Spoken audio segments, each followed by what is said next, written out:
11 पौड़ियां का पाठ श्रवण कीता सी। अज इस तो अगे 12वीं पौड़ी का पाठ आरंभ होएगा। आओ सारे आपां पाठ वाल ध्यान दईए, एकाग्रता नूं बनाउण दा यतन करिए। हाँ जी। पहला पहला श्लोक। मच्छी तारो क्या करे, पंखी क्या आकाश, पत्थर पाला क्या करे, दूसरे क्या करवास, कुत्ते चंदन लाइया, पीसो कुत्ती तात, बोला जे समझाइया, पढ़िया स्मृत पाठ। दो पाठ जिहड़े साडे सामने आए ने, एक तां श्लोक दी दूजी लाइन, पत्थर पाला पाला नालों असीं इहनूं अड़ा बिंदी वाला करिए। पत्थर पाला क्या करे, पाला ठंड, पत्थर पाला क्या करे। उस तो बाद साडे कोल चौथी लाइन शुरुआत विच है, बोला नालों जे असीं करिए बोला, बोला जिसनूं कन्नां तो सुनाई नहीं दिंदा, बोला तो अड़ा बिंदी वाले रखने पैणगे, असीं ठीक पाठ कर पावांगे। अंधा चन्न रखिया, दीवे बन 50, चौने सोना पाइया, चुन चुन खावे कास, लोहा मारन पाइया, पहरा में कपास। नानक मूर्ख के गुण, बोले सदा विनाश। पहला पहला लोहा मारन पाइए। कल भी आपां जदों श्लोक दा एक दा पाठ कर रहे सी, उत्थे भी यही शब्द इदां ही आया सी। उत्थे आपां पढ़ रहे सीगे, मारन पाहे हराम में, होए हलाल ना जाए। मारन मसाले, इत्थे कहंदे आ लोहा मारन पाइए। लोहा मारन लई, कुश्ता करन लई, ढालण लई, जे उन्होंने कुठाली च पट्ठी ते चाड़ लिया जाए। थोड़ा विश्राम का ध्यान होर देना पएगा जी। लोहा मारन पाइए, ढहे ना होए कपास। क्योंकि लोहे नूं जदों अग ते तपाया जांदा, ढह ते जांदा, पिंगल ते जांदा, पर वो कपाह नहीं बनता, रूं नहीं बनता। वो अपना मूल ज्यों दा त्यों जदों ठंडा होएगा फिर लोहा कठोर उस तरह का ही हो जाएगा। जे असीं नन्ने नूं दोनों पासे ला के पढ़ते हैं तो इहदा अर्थ फिर यह बन जाता है, टहे ना होए कपास, ना लोहा ढहिंदा है ते ना वो कपाह हुंदा है। जबकि असीं सारे जानते हैं कि लोहे नूं भट्ठी ते चाड़ के पिंगलाया तो जा सकता है, पर उन्हों ये उम्मीद रखनी कि रूं हो जाएगा, एक कपाह बन जाएगा, ये नहीं हो सकता। इस करके थोड़ा इहदा विश्राम का ध्यान रखा जाए। लोहा मारन पाई है, ढहे ना होए कपास। पहला पहला क्या ना कंचन टूटा सार, अग्नि गंड पाए लोहार, बोल किसे पी टूटा पतार, पुट्टी गंड पाए संसार। राजा मंगा दिता गंड पाए, उठिया गंड पाए जन खाए। ठीक। काला गंड नदियां बिछोल, गंड पड़ती मिटे बोल, वेदा गंड बोले सच कोए, मोया गंड निठी सत होए। एक गंड बड़ा संसार मूर्ख गंड पवै मूसार मोह मार। मोह मार नानक आखे ए विचार सिक्खी गंड पवै दरबार। ਹਾਂਜੀ, ਇਸ ਪੌੜੀ ਦੇ ਨਾਲ ਜਿਹੜੇ ਦੋਵਾਂ ਸ਼ਲੋਕਾਂ ਦਾ ਆਪਾਂ ਪਾਠ ਕੀਤਾ ਹੈ, ਪਹਿਲੇ ਸ਼ਲੋਕ ਵਿੱਚ ਸਤਿਗੁਰੂ ਜੀ ਨੇ ਕੁਝ ਉਦਾਹਰਣਾਂ ਸਾਹਮਣੇ ਰੱਖੀਆਂ ਔਰ ਉਦਾਹਰਣਾਂ ਸਾਹਮਣੇ ਰੱਖਣ ਤੋਂ ਬਾਅਦ ਅਖੀਰ ਤੇ ਲਿਆ ਕੇ ਉਹਨਾਂ ਨੇ ਗੁਰਮਤਿ ਦਾ ਨਿਰਣਾ ਦਿੱਤਾ ਹੈ। ਉੱਪਰ ਸਾਰੀਆਂ ਇੱਕ ਤਰਫ ਉਦਾਹਰਣਾਂ ਨੇ, ਅਖੀਰ ਤੇ ਉਹਨਾਂ ਨੇ ਗੁਰਮਤਿ ਦਾ ਨਿਰਣਾ ਦਿੱਤਾ ਕਿ ਅਸਲ 'ਚ ਸਤਿਗੁਰੂ ਕਹਿਣਾ ਕੀ ਚਾਹੁੰਦੇ ਸੀ, ਉਹ ਅਖੀਰਲੀ ਤੁਕ ਦੇ ਵਿੱਚ ਆਣ ਕੇ ਸਪਸ਼ਟ ਹੋਇਆ। ਸਤਿਗੁਰੂ ਜੀ ਨੇ ਮੱਛੀ ਤਾਰੂ ਕਿਆ ਕਰੇ, ਪੰਛੀ ਨੂੰ ਖੁੱਲਾ ਆਕਾਸ਼ ਕੀ ਕਰ ਸਕਦਾ ਹੈ। ਜਿੰਨਾ ਮਰਜੀ ਖੁੱਲਾ ਪਾਣੀ ਹੋਵੇ, ਮੱਛੀ ਦੇ ਸੁਭਾਅ ਤੇ ਕੋਈ ਅਸਰ ਨਹੀਂ ਪਾਉਂਦਾ। ਮੱਛੀ ਆਪਣੇ ਸੁਭਾਅ ਦੇ ਵਿੱਚ ਜਿੱਦਾਂ ਦੀ ਹੈਗੀ ਉਦਾਂ ਦੀ ਰਹਿ ਜਾਂਦੀ ਹੈ, ਉਹ ਸੁਭਾਅ ਤਬਦੀਲ ਨਹੀਂ ਕਰਦੀ। ਪੰਛੀ ਜਿੰਨੇ ਮਰਜੀ ਖੁੱਲੇ ਆਕਾਸ਼ ਵਿੱਚ ਉਡਾਰੀ ਮਾਰ ਰਿਹਾ, ਲੇਕਿਨ ਪੰਛੀ ਦੀਆਂ ਜਿਹੜੀਆਂ ਉਹਦੀਆਂ ਆਦਤਾਂ ਨੇ ਜਾਂ ਪੰਛੀ ਜਿੱਦਾਂ ਦੀ ਬਣਤਰ ਵਿੱਚ ਬਣਿਆ ਉਹਦੇ ਤੇ ਕੋਈ ਫਰਕ ਨਹੀਂ ਪੈਂਦਾ, ਉਹ ਜਿੱਦਾਂ ਦਾ ਹੈ ਉਦਾਂ ਦਾ ਹੀ ਰਹਿੰਦਾ। ਜਿਹੜਾ ਪੱਥਰ ਹੈ ਉਹਦੇ ਤੇ ਜਿੰਨੀ ਮਰਜ਼ੀ ਬਰਫ਼ ਪੈ ਜਾਏ, ਠੰਡ ਪੈ ਜਾਏ, ਪੱਥਰ ਪੱਥਰ ਹੀ ਰਹਿੰਦਾ ਹੈ। ਠੰਡ ਬਰਫ਼ ਪੱਥਰ ਨੂੰ ਕੁਝ ਵੀ ਨਹੀਂ ਕਹਿੰਦੀ, ਪੱਥਰ ਆਪਣਾ ਸੁਭਾਅ ਤਬਦੀਲ ਨਹੀਂ ਕਰਦਾ। ਖੁਸਰੇ ਕਿਆ ਘਰ ਵਾਸ, ਖੁਸਰੇ ਨੇ ਘਰ ਨਹੀਂ ਵਸਾਉਣਾ, ਨਾ ਉਹ ਵਸਾ ਸਕਦਾ ਹੈ। ਕੁੱਤੇ ਚੰਦਨ ਲਾਈਐ ਭੀਸੋ ਕੁੱਤੀ ਧਾਤ, ਕੁੱਤੇ ਨੂੰ ਜੇ ਚੰਦਨ ਮਲ ਵੀ ਦਿੱਤਾ ਜਾਏ ਤੇ ਜਿਹੜੀ ਉਹਦੀ ਆਦਤ ਹੈ, ਭੈੜੀ ਆਦਤ ਹੈ, ਉਹ ਆਦਤ ਦੇ ਵਿੱਚ ਕੋਈ ਫਰਕ ਨਹੀਂ ਪੈਂਦਾ। ਕੁੱਤਾ ਉਹ ਆਪਣੀਆਂ ਆਦਤਾਂ ਛੱਡਦਾ ਨਹੀਂ, ਭਾਵੇਂ ਚੰਦਨ ਲਾ ਵੀ ਦਿੱਤਾ ਜਾਏ। ਅੱਗੇ ਕਹਿੰਦੇ ਨੇ ਬੋਲਾ ਜੇ ਸਮਝਾਈਏ, ਜੇ ਬੋਲੇ ਨੂੰ ਸਮਝਾਇਆ ਵੀ ਜਾਏ। ਪੜ੍ਹੀਏ ਸਿਮਰਤ ਪਾਠ, ਧਾਰਮਿਕ ਗ੍ਰੰਥਾਂ ਦੇ ਪਾਠ ਬੋਲੇ ਦੇ ਕੋਲ ਬਹਿ ਕੇ ਕਰੀ ਜਾਓ, ਜਿੰਨੇ ਮਰਜ਼ੀ ਕਰੀ ਜਾਓ, ਬੋਲੇ ਨੂੰ ਕੀ ਅਸਰ ਪੈਣਾ, ਬੋਲੇ ਨੂੰ ਸੁਣਾਈ ਨਹੀਂ ਦਿੰਦਾ। ਅੰਧਾ ਚਾਨਣ ਰੱਖੀਐ ਦੀਵੇ ਬਲੇ 50 ਦੀਵੇ ਬਾਲ ਕੇ, ਘੇਰੇ ਘੇਰੇ ਦੀਵੇ ਬਾਲ ਕੇ, ਇੰਨਾ ਚਾਨਣ ਕਰਕੇ ਅੰਨੇ ਨੂੰ ਉਹਨਾਂ ਦੀਵਿਆਂ ਦੇ ਵਿਚਕਾਰ ਬਿਠਾ ਦਿਓ। ਅੰਨੇ ਨੂੰ ਕੀ ਫਰਕ ਪੈਣ ਲੱਗਾ, ਜਿੰਨਾ ਮਰਜ਼ੀ ਚਾਨਣ ਕਰ ਦਿਓ। ਅੱਗੇ ਸਤਿਗੁਰੂ ਕਹਿੰਦੇ ਚੌਣੇ ਸੋਇਨਾ ਪਾਈਐ, ਚੁਣ ਚੁਣ ਖਾਵੇ ਘਾਸ। ਮੱਝਾਂ ਗਾਵਾਂ ਦੇ ਵੱਗ ਨੂੰ ਜੇ ਸੋਨੇ ਦੇ ਢੇਰ ਲਾ ਵੀ ਦਿੱਤੇ ਜਾਣ ਤਾਂ ਮੱਝਾਂ ਗਾਵਾਂ ਸੋਨੇ ਦੀਆਂ ਗਾਹਕ ਨਹੀਂ, ਉਹਨਾਂ ਨੇ ਸੋਨਾ ਨਹੀਂ ਖਾਣਾ। ਚੁਣ ਚੁਣ ਖਾਵੇ ਘਾਸ, ਉਹਨਾਂ ਨੇ ਚੁਣ ਚੁਣ ਕੇ ਘਾਹ ਹੀ ਖਾਣਾ ਹੈ। ਉਹ ਘਾਹ ਦੀਆਂ ਹੀ ਗਾਹਕ ਨੇ, ਉਹਨਾਂ ਨੇ ਘਾਹ ਹੀ ਖਾਣਾ, ਸੋਨੇ ਨੂੰ ਉਹਨਾਂ ਨੇ ਪਸੰਦ ਨਹੀਂ ਕਰਨਾ। ਅੱਗੇ ਸਤਿਗੁਰੂ ਕਹਿੰਦੇ ਲੋਹਾ ਮਾਰਨ ਪਾਈਐ, ਜੇ ਲੋਹੇ ਨੂੰ ਢਾਲਣ ਲਈ, ਲੋਹੇ ਨੂੰ ਪਿਘਲਾਉਣ ਲਈ ਭੱਠੀ ਤੇ ਚਾੜ ਲਓ, ਲੋਹਾ ਪਿੰਗਲ ਤਾਂ ਜਾਏਗਾ ਪਰ ਕਪਾਹ ਨਹੀਂ ਬਣ ਲੱਗਿਆ। ਲੋਹੇ ਨੇ ਲੋਹਾ ਹੀ ਰਹਿਣਾ, ਜਦੋਂ ਠੰਡਾ ਹੋਏਗਾ ਉਹ ਫਿਰ ਕਠੋਰ ਹੋ ਜਾਏਗਾ। ਅਖੀਰ ਤੇ ਕਹਿੰਦੇ ਨੇ ਨਾਨਕ, ਹੇ ਨਾਨਕ ਮੂਰਖ ਇਹ ਗੁਣ ਬੋਲੇ ਸਦਾ ਵਿਨਾਸ਼। ਇਹ ਸਾਰੇ ਗੁਣ ਮੂਰਖ ਦੇ ਆ, ਮੂਰਖ ਦੇ ਉੱਤੇ ਕਿਸੇ ਗੱਲ ਦਾ ਕੋਈ ਅਸਰ ਨਹੀਂ ਹੁੰਦਾ। ਜਿੱਦਾਂ ਮੱਛੀ ਖੁੱਲੇ ਪਾਣੀ 'ਚ ਤਰਦੀ ਪਰ ਸੁਭਾਅ ਤਬਦੀਲ ਨਹੀਂ ਕੀਤਾ, ਪੰਛੀ ਖੁੱਲੇ ਆਕਾਸ਼ ਵਿੱਚ ਉਡਾਰੀ ਮਾਰਦਾ ਪਰ ਉਹਨੇ ਆਦਤਾਂ ਨਹੀਂ ਬਦਲੀਆਂ। ਕੁੱਤੇ ਦੇ ਉੱਤੇ ਚੰਦਨ ਲਾ ਦਿੱਤਾ ਪਰ ਕੁੱਤਾ ਕੁੱਤਾ ਹੀ ਰਹਿ ਗਿਆ, ਚੰਦਨ ਦਾ ਉਹਨੂੰ ਕੋਈ ਅਸਰ ਨਹੀਂ ਹੋਇਆ। ਅਖੀਰ ਤੇ ਸਤਿਗੁਰੂ ਕਹਿੰਦੇ ਮੂਰਖ ਦੇ ਇਹ ਗੁਣ ਨੇ, ਮੂਰਖ ਦੇ ਲੱਛਣ ਨੇ। ਮੂਰਖ ਦੇ ਉੱਤੇ ਜਿੰਨੀਆਂ ਮਰਜ਼ੀ ਤੁਸੀਂ ਗੱਲਾਂ ਕਰੀ ਜਾਓ, ਜਿੰਨਾ ਮਰਜ਼ੀ ਸਮਝਾਓ, ਮੂਰਖ ਨੇ ਆਪਣਾ ਮੂਰਖਪੁਣਾ ਕਰੀ ਜਾਣਾ। ਅਗਲਾ ਸ਼ਲੋਕ ਸਾਡੇ ਆਮ ਥਾਵਾਂ ਤੇ, ਧਾਰਮਿਕ ਥਾਵਾਂ ਤੇ ਵੀ, ਗੁਰਦੁਆਰਿਆਂ ਦੇ ਅੰਦਰ ਵੀ, ਸਾਡੇ ਗ੍ਰੰਥੀ ਸਾਹਿਬਾਨ ਵੀ ਔਰ ਸਾਡੇ ਗੁਰਦੁਆਰਿਆਂ ਦੇ ਨਾਲ ਜੁੜੇ ਹੋਏ ਆਮ ਸਿੱਖ ਸ਼ਰਧਾਲੂ ਵੀ ਇਹਨਾਂ ਗੱਲਾਂ ਤੇ ਬੜਾ ਵਿਸ਼ਵਾਸ ਰੱਖਦੇ ਆ। ਔਰ ਇਹਦੇ ਅਗਲੇ ਸ਼ਲੋਕ ਵਿੱਚੋਂ ਇੱਕ ਤੁਕ ਚੁੱਕੀ ਜਾਂਦੀ ਆ, ਪੁੱਤੀ ਗੰਢ ਪਵੈ ਸੰਸਾਰ।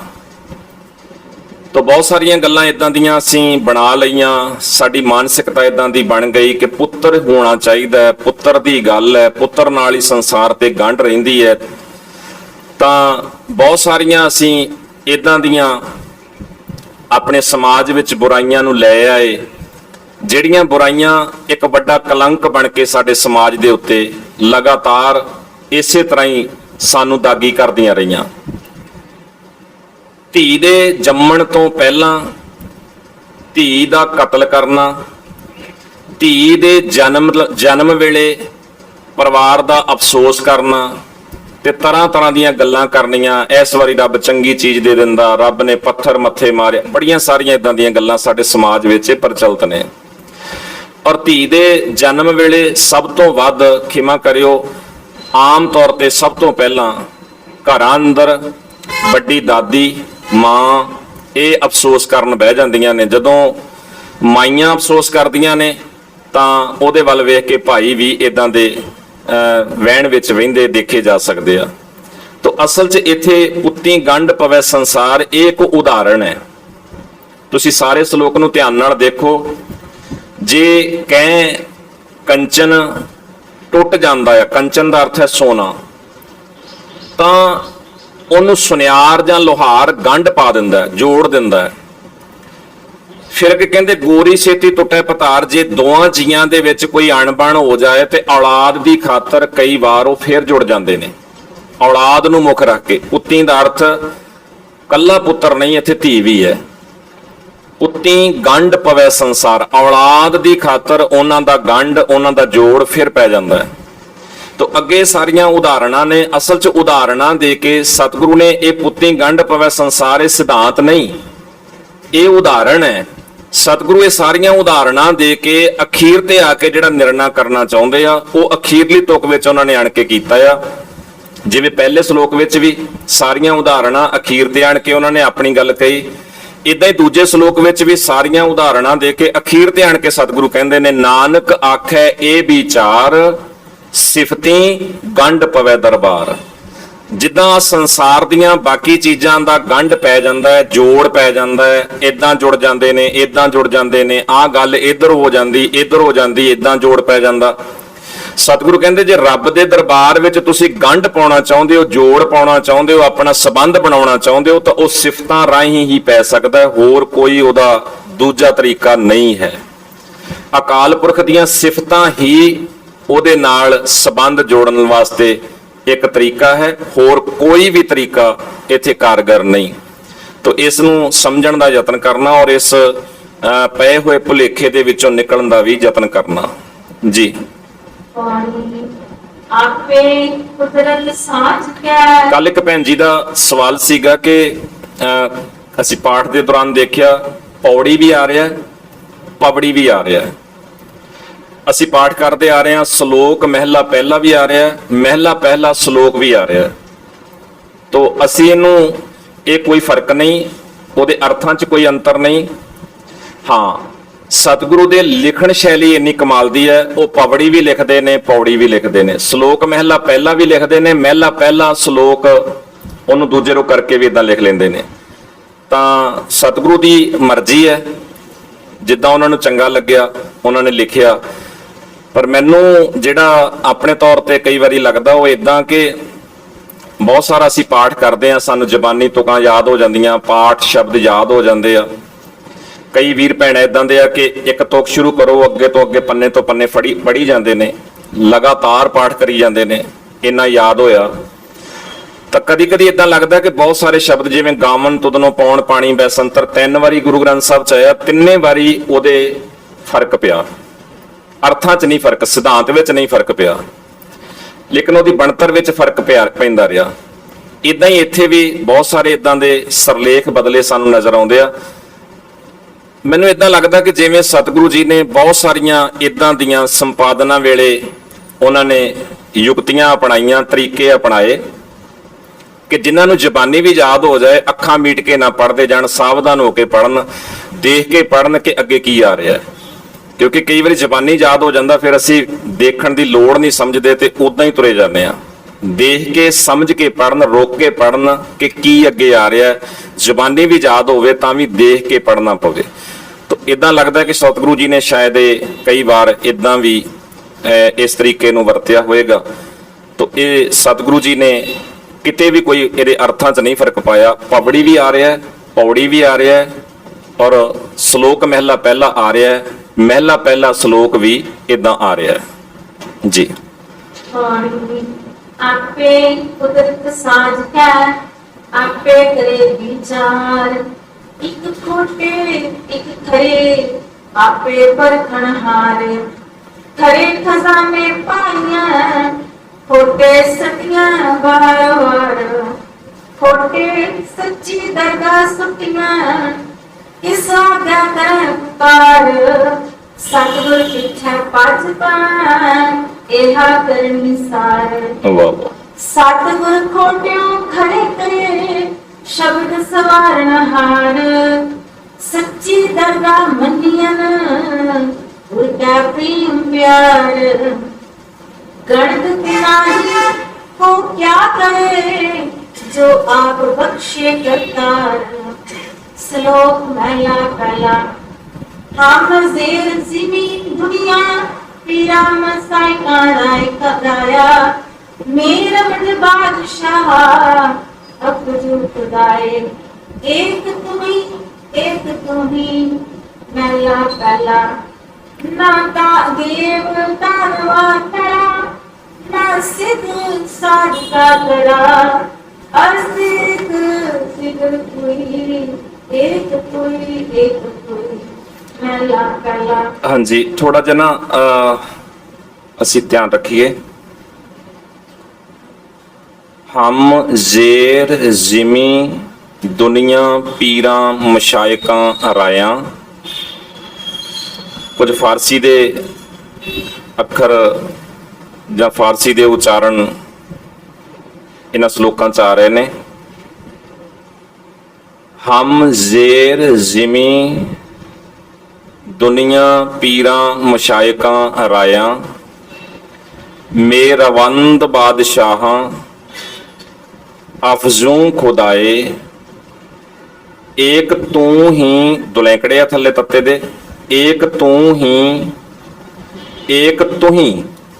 ਅੱਗੇ ਔਂਕੜ ਹੈ ਤੂੰ ਹੀ ਜਿਹੜਾ ਭੈਣ ਜੀ ਨੇ ਦੂਜਾ ਸ਼ਲੋਕ ਪੜਿਆ ਉਹਦੇ ਚ ਵੀ ਤੁਸੀਂ ਦੇਖਿਓ ਧਿਆਨ ਨਾਲ ਨਾ ਦੇਵ ਦਾਨਵਾ ਨਰਾ ਨਾ ਸਿੱਧ ਸਾਧਕਾ ਧਰਾ ਅਸਤ ਏਕ ਦਿਗਰ ਕੋਈ। ਅੱਗੇ ਦੇਖਿਓ ਏਕ ਤੂੰ ਤੱਤੇ ਨੂੰ ਔਂਕੜ ਹੈ ਈੜੀ ਨੂੰ ਬਿਹਾਰੀ ਤੂੰ ਜੀ। महला पहला ना दाते दमंद आदमी ना सबक जेर जमीन हाँ जी। अस्त एक दिगर कोई एक कोई महला पहला ना सूर सस मंडलो ना सपद दीप ना जलो अन्न कोण किरणा कोई एक कोई महला पहला ना रिज़्क़ दस्त आकसे ना रिज़्क़ दस्त आंकसे ना रिज़्क़ दस्त आंकसे ना रिज़्क़ दस्त आकसे हमारा एक आसम से अस्त एक जिगर कोई एक तुई महला पहला परिंदे ना गिरा जल दरख्त आग आस कर बेहंद सुई एक तुई पहला नानक ये लाल लिखिया सोए मेरी न साका कोए तला तरा हिरा सुई एक तुई और सच्चा तेरा हुक्म गुरमुख जाना गुरमति आप गवाए सच पछाणिया सच तेरा दरबार शब्द निशानिया सच्चा शब्द विचार सच समाना मनुख सदा पूर्यार परम पुराणिया विस्ता अमरवास साधना जानिया बिरनावा दुख पाए आप जानिया नानक पारख आप जिन खोटा खरा पछानिया श्लोक महला पहला शिया बाटा चरका पोया इना खवाले का खान इना मास खवाले चला नदियां बिच टिपे लिखावे सदा कीड़ा थाप दे पातशाही लश्कर करे सवा जेते जी जीवे ऐसा जीवाले ताके ऐसा नानक ज्यों ज्यों सच्चे पावा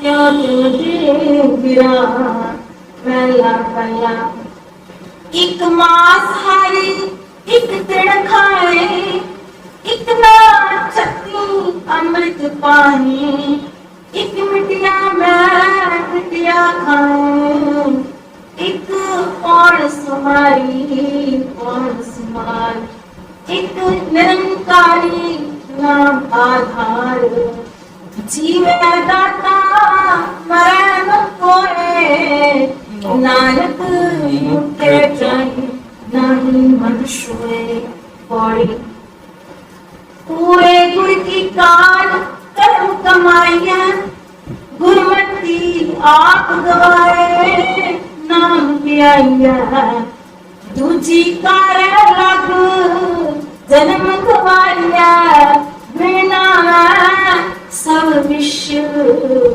पैचा खाइया सच्चा शब्द साला विण नामे सब विस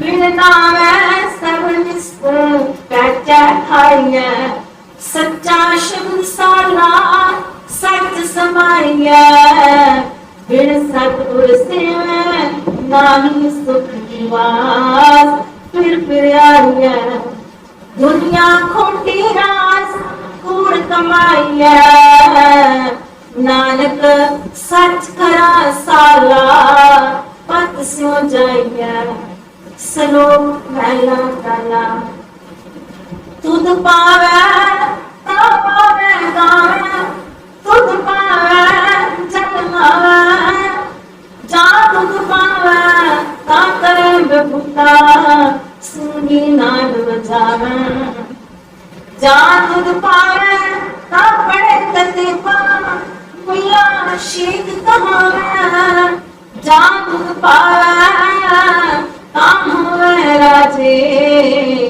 रस कस बहुत कमावे जा तुद पावे तेग बगावे सिमटी कट जावे जा तुद पावे जाए संतर सुन गया कर आवे जा तुद पावे नायर जावे तुद पावे तो पावे नानक एक कह बेनती हो सके पूर कमावे मेरा गया जाऊं वड्डा सब वड्डियाना चंगा चंगा हुई जा तू सच्चा ता सब को सच्चा पूरा कोई ना कोई आखर विकण बोलन चलन जीवन मरना तात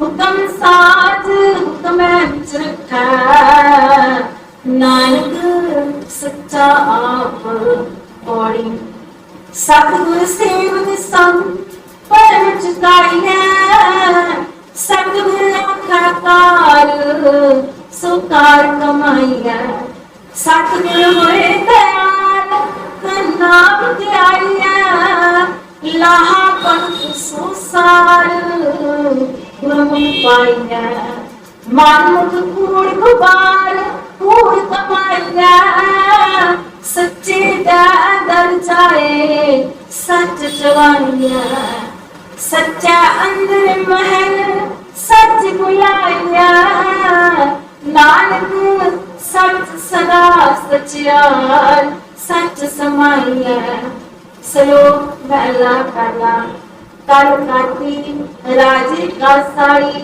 धर्म पंथ का गया पूर्ण अमावस सच चंद्रमा दिशा का चढ़िया हाँ पालक पुण्य हुई अंधेरा राना कोई विच हमें कर दुख रोई कौन नानक किन बिदगत हुई महला तीजा कल कीरत प्रगट चानन संसार घूमत कोई उतरा पार जिसनो नगर करे किस देवा नानक गुरमुख तुम सोलेवा पौड़ी पत्ता तै संसारियां सैंसारियां जोड़ करे ना आया करता आप अपुल है ना भुलै किसै ना भुलाया। हाँ जी,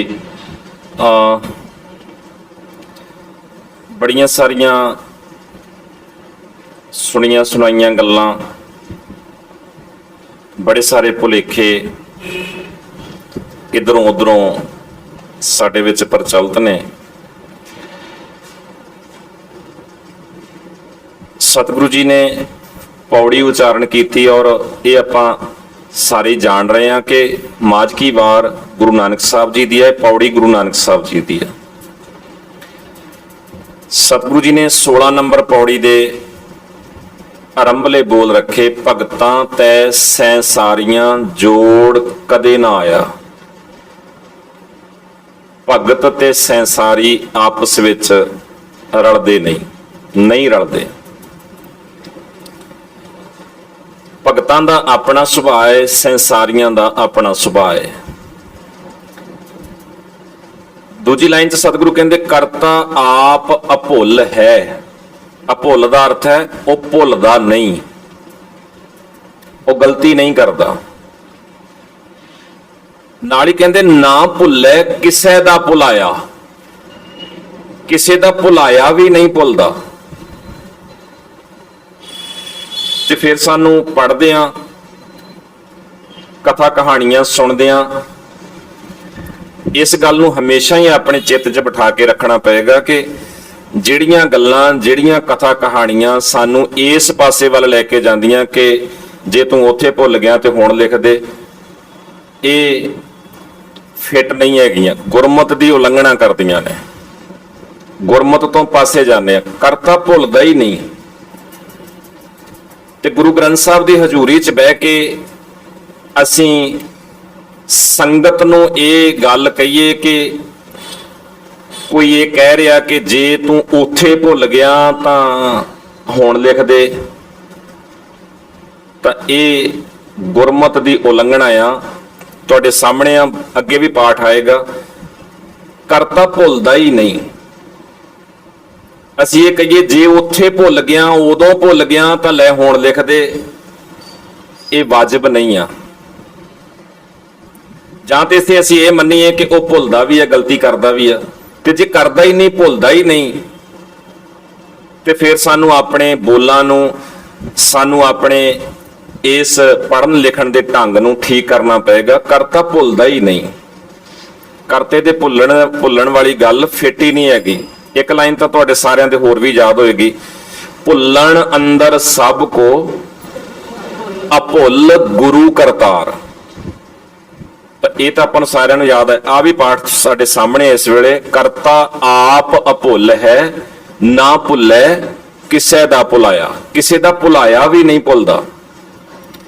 ਤਾਂ ਫਿਰ ਸਾਨੂੰ ਸੁਣਦਿਆਂ ਪੜ੍ਹਦਿਆਂ ਪੂਰੀ ਤਰ੍ਹਾਂ ਇਹ ਯਾਦ ਰੱਖਣਾ ਪਏਗਾ ਕਿ ਜਿੱਥੇ ਵੀ ਕਿਤੇ ਸਾਨੂੰ ਇਹ ਲੱਗ ਰਿਹਾ ਕਿ ਕਰਤੇ ਨੇ ਇਦਾਂ, ਉਹ ਭੁੱਲ ਗਿਆ, ਉਹਨੂੰ ਗਲਤੀ ਲੱਗ ਗਈ, ਬੜੀਆਂ ਸਾਰੀਆਂ ਸਾਡੇ ਆਲੇ ਦੁਆਲੇ ਇਦਾਂ ਦੀਆਂ ਗੱਲਾਂ ਪ੍ਰਚਲਿਤ ਹੈ। ਇੱਕ ਮਾਤਾ ਜੀ ਬਹੁਤ ਬਜ਼ੁਰਗ, ਉਹਦੀ ਇੰਟਰਵਿਊ ਕੋਈ ਪੱਤਰਕਾਰ ਲੈ ਰਿਹਾ, ਤਾਂ ਉਹ ਪੱਤਰਕਾਰ ਜਦੋਂ ਉਹਨੂੰ ਪੁੱਛ ਰਿਹਾ, ਸ਼ਾਇਦ ਉਹ 132 ਸਾਲ ਦੀ ਸੀਗੀ ਥੋੜੇ ਦਿਨ ਪਹਿਲਾਂ, ਤਾਂ ਉਹ ਮਾਤਾ ਜੀ ਨੂੰ ਕੰਨਾਂ ਤੋਂ ਉੱਚਾ ਸੁਣਦਾ, ਪਰ ਹੁਣ ਸਾਰੀ ਉਮਰ ਜੋ ਕੁਝ ਸੁਣਿਆ ਪੜ੍ਹਿਆ, ਜਿੱਦਾਂ ਦਾ ਉਹ ਸੁਭਾਅ ਬਣਿਆ ਉਹਦੇ ਮੁਤਾਬਕ ਕਹਿੰਦੀ ਪਤਾ ਨਹੀਂ ਰੱਬ ਭੁੱਲ ਗਿਆ, ਮੈਨੂੰ ਲੈ ਕੇ ਨਹੀਂ ਜਾਂਦਾ। ਸਹਿ ਸੁਭਾਈ ਸਾਡੇ ਆਮ ਰੂਟੀਨ ਦੇ ਵਿੱਚ ਵੀ ਇਹ ਗੱਲਾਂ ਵੜਦੀਆਂ ਜਾ ਰਹੀਆਂ। ਮਤਲਬ ਉਮਰ 132 ਸਾਲ, ਧੀਆਂ ਪੁੱਤ ਸੇਵਾ ਕਰਦੇ ਆ, ਠੀਕ ਹੈ ਸਾਰਾ ਕੁਝ, ਤਾਂ ਫਿਰ ਵੀ ਹੁਣ ਉਹ ਬਜ਼ੁਰਗੀ ਦੇ ਵਿੱਚ ਨਾ ਤੁਰ ਫਿਰ ਸਕਦੀ, ਨਾ ਬਹੁਤਾ ਅੱਖਾਂ ਤੋਂ ਨਜ਼ਰ ਆਉਂਦਾ, ਨਾ ਬਹੁਤਾ ਕੰਨਾਂ ਤੋਂ ਸੁਣਦਾ, ਤੰਗ ਆਈ ਹੋਈ, ਅਖੀਰ ਤੇ ਇਹੋ ਹੀ ਕਹਿੰਦੀ ਹੈ ਵੀ ਬਥੇਰਾ ਹੋ ਗਿਆ, ਹੁਣ ਖਣੀ ਰੱਬ ਭੁੱਲ ਹੀ ਗਿਆ, ਮੈਨੂੰ ਲੈ ਕੇ ਨਹੀਂ ਜਾਂਦਾ। ਤਾਂ ਹੁਣ ਜਦੋਂ ਜੇ ਅਸੀਂ ਆ ਪਾਠ ਕਰਦੇ ਰਹੀਏ ਤੇ ਮੰਨ ਲਓ ਬਜ਼ੁਰਗੀ ਦੀ ਹਾਲਤ ਵਿੱਚ ਅਸੀਂ ਜੇ ਕਿਤੇ ਇਦਾਂ ਇੰਨਾ ਗੱਲ ਬਣ ਵੀ ਜਾਂਦੀ ਆ ਤਾਂ ਕਮ ਸੋ ਕਮ ਸਾਡੇ ਪਾਠ ਸਾਡੇ ਚਿੱਤ 'ਚ ਵਸਿਆ ਹੋਇਆ ਤਾਂ ਆਹ ਗੱਲਾਂ ਸਾਡੇ ਕੋਲੋਂ ਤਾਂ ਨਹੀਂ ਨਾ ਹੋਣਗੀਆਂ। ਤੇ ਇਸੇ ਕਰਕੇ ਸਾਡਾ ਜਿਹੜਾ ਸੁਭਾਅ ਹੈ ਜੇ ਬਾਣੀ ਨਾਲ ਅਸੀਂ ਮਿਲਦੇ ਰਹੀਏ ਤੇ ਇਹੋ ਜਿਹੀਆਂ ਭੁੱਲਾਂ ਜਾਂ ਇਹੋ ਜਿਹੀਆਂ ਗੱਲਾਂ ਜਾਂ ਇਹੋ ਜਿਹੀਆਂ ਗਲਤੀਆਂ ਸਾਡੇ ਆਲੇ ਦੁਆਲੇ 'ਚ ਨਹੀਂ ਵਾਪਰਦੀਆਂ ਜਾਂ ਅਸੀਂ ਇਹਨਾਂ ਤੋਂ ਬਚ ਜਾਂਦੇ ਹਾਂ। ਤਾਂ ਥੋੜਾ ਜਿਹਾ ਧਿਆਨ ਰੱਖਿਓ ਜੇ ਇਹ ਬਹੁਤ ਸਤਿਗੁਰੂ ਨੇ ਸਾਡੇ ਲਈ ਐਂ ਕਹਿ ਲਓ ਕਿ ਅਹਿਮ ਫੈਸਲਾ ਦਿੱਤਾ ਕਿ ਕਰਤਾ ਭੁੱਲਦਾ ਨਹੀਂ, ਕਿਸੇ ਦਾ ਭੁਲਾਇਆ ਵੀ ਨਹੀਂ ਭੁੱਲਦਾ, ਗਲਤੀ ਕਰਦਾ ਹੀ ਨਹੀਂ, ਕਿਸੇ ਦੇ ਕਰਾਇਆ ਵੀ ਨਹੀਂ ਕਰਦਾ। ਤਾਂ ਚੇਤਾ ਜ਼ਰੂਰ ਰੱਖਿਓ ਜੀ। ਜੀ ਭਗਤ ਆਪੇ ਮਿਲਨ ਜਿਨੀ ਸੱਚੋ ਸੱਚ ਕਮਾਇਆ, ਸਹਿ ਸਾਰੀ ਆਪ ਖਵਾਇਨ ਜਿਨੀ ਕੂੜ ਬੋਲ ਬੋਲ ਬਿਕ ਖਾਇਆ। ਹਾਂਜੀ, ਭਗਤਾਂ ਤੈ ਸੰਸਾਰੀਆਂ ਜੋੜ ਕਦੇ ਨਾ ਆਇਆ, ਪਹਿਲੀ ਲਾਈਨ ਸੀ। ਸਤਿਗੁਰੂ ਅੱਗੇ ਨਖੇੜਾ ਕਰਨਾ ਸ਼ੁਰੂ ਕਰ ਦਿੱਤਾ ਹੈ, ਨਖੇੜਾ ਕਰਨਾ ਸ਼ੁਰੂ ਕਰ ਦਿੱਤਾ ਹੈ। ਭਗਤਾਂ ਤੇ ਸੰਸਾਰੀਆਂ ਦਾ ਸੰਬੰਧ ਕਿਉਂ ਨਹੀਂ ਬਣਦਾ? ਦੋਵਾਂ ਦੇ ਰਾਹ ਵੱਖਰੇ ਕਿਉਂ ਆ? ਦੋਵਾਂ ਦੇ ਸੁਭਾਅ ਵੱਖਰੇ ਕਿਉਂ ਆ? ਕਹਿੰਦੇ ਨੇ ਭਗਤ ਆਪੇ ਮੇਲਿਆਂ ਜਿਨੀ ਸੱਚੋ ਸੱਚ ਕਮਾਇਆ। ਭਗਤਾਂ ਸੱਚੋ ਸੱਚ ਕਮਾਇਆ ਤੇ ਦੂਜੇ ਪਾਸੇ ਸੰਸਾਰੀ ਆਪ ਖਵਾਇਨ ਜਿਨੀ ਕੂੜ ਬੋਲ ਬੋਲ ਬਿਖ ਖਾਇਆ। ਫਰਕ ਪੈ ਗਿਆ ਸੁਭਾਅ 'ਚ। ਇੱਕ ਸੱਚੋ ਸੱਚ ਕਮਾਇਆ, ਦੂਜੇ ਪਾਸੇ ਕੂੜ ਬੋਲ ਬੋਲ ਬਿਖ ਖਾਇਆ। ਇਦਾਂ ਹੀ ਅੱਗੇ ਵੀ ਦੇਖਣਾ ਸੀ ਜੀ। ਚੱਲਣ ਸਾਰ ਨ ਜਾਣੀ ਕਾਮ ਕ੍ਰੋਧ ਵਿਸ਼ਵ ਵਧਾਇਆ। ਹਾਂ, ਇਹ ਸੰਸਾਰੀ ਜਿਹੜੇ ਆ ਇਹਨਾਂ ਨੂੰ ਚੱਲਣਾ ਨਹੀਂ ਆਉਂਦਾ। ਕਾਮ ਕ੍ਰੋਧ ਜ਼ਹਿਰ ਆਪਣੇ 'ਚ ਵਧਾ ਲੈਂਦੇ ਆ ਜੀ। ਭਗਤ ਕਰਨ ਹਰ ਚਾਕਰੀ ਜਿਨੀ ਅੰਦਿਨ ਨਾਮ ਧਿਆਇਆ ਜੀ। ਦਾਸਨ ਦਾਸ ਹੋਇ ਕੈ ਜਿਨੀ ਵਿੱਚੋਂ ਆਪ ਗਵਾਇਆ। ਉਹਨਾਂ ਕਸਮੈ ਕੈ ਦਰਮੁਖ ਉਜਲੇ ਸੱਚਾ ਸ਼ਬਦ ਸੁਹਾਇਆ। ਸ਼ਲੋਕ ਪਹਿਲਾ ਪਾਇਆ ਸਬਾਹੀ ਸਾਲਾ ਜਿਨੀ ਤਿਆਰਾ ਇੱਕ ਮਨ ਸੇ ਪੂਰੇ ਸ਼ਾਹ ਵਕਤ ਉੱਪਰ ਲੜ ਮੁਏ। ਦੂਜਾ ਉਹ ਤੇਰਾ ਮਨ ਦੀਆਂ ਮੱਤੀ ਖਿੰਡੀਆਂ ਬਹੁਤ ਪਏ ਅਸਗਾ ਗੋਤੇ ਖਾਈ ਨਾ ਨਿਕਲਣ। ਤੀਜਾ ਮੋਹਿੰਦਰਾ ਭੁੱਖ ਦਿਖਾ ਜੋਏ ਪਹੁੰਚੀਆਂ ਖਾਦਾ ਹੋਏ ਸਵਾ ਪੀ ਥਾਣੇ ਸਿਓ ਦੋਸਤੀ। ਚੌਥਾ ਆਈ ਅੱਖੀ ਮੀਟ ਪਵਾਰ ਗਿਆ ਕੀ ਉੱਠ ਸਦਚਿਓਨ ਵਾਦ ਸੈਵਰਿਆ ਕੀ ਫਿਰਬਤੀ। ਸਭੇ ਵੇਲਾ ਵਕਤ ਸਭ ਜੇ ਅੱਠੀ ਹੋਏ ਨਾਨਕ ਸਾਹਿਬ ਮਨ ਵਸੈ ਸੱਚਾ ਨਾਵਣ ਹੋਏ। ਮੈਲਾ ਦੂਜਾ ਸੇ ਪੂਰੇ ਸ਼ਾਹ ਜਿਨੇ ਪੂਰਾ ਪਾਇਆ ਅੱਠੀ ਵੇ ਪਰਵਾ ਰਹਿਨ ਇੱਕ ਤੈ ਰੰਗ ਦਰਸ਼ਨ ਰੂਪ ਅਥਾ ਵਿਲੇ ਪਾਈਆਂ। ਤਰਨ ਪੂਰਾ ਪੂਰਾ ਗੁਰੂ ਪੂਰਾ ਜਾਪਾ ਬੋਲ ਨਾਨਕ ਪੂਰਾ ਜੀ ਕਰੇ। ਨਾਨਕ ਪੂਰਾ ਜੀ ਕਰੇ ਕਟਾ ਨਹੀਂ ਤੋਲ। ਪੌੜੀ ਜਾਂ ਤੂੰ ਤਾਂ ਕਿਆ ਹੋਰ ਮੈਂ ਸੱਚ ਸੁਣ ਲਿਆ। ਮੁੱਠੀ ਤੰਦਾ ਚੋਲ ਮਹਿਰ ਨ ਪਾਈਐ। ਇਹਨਾਂ ਜਿਤ ਕਠੋਰ ਸਿਰ ਕਵਾੜਿਆ।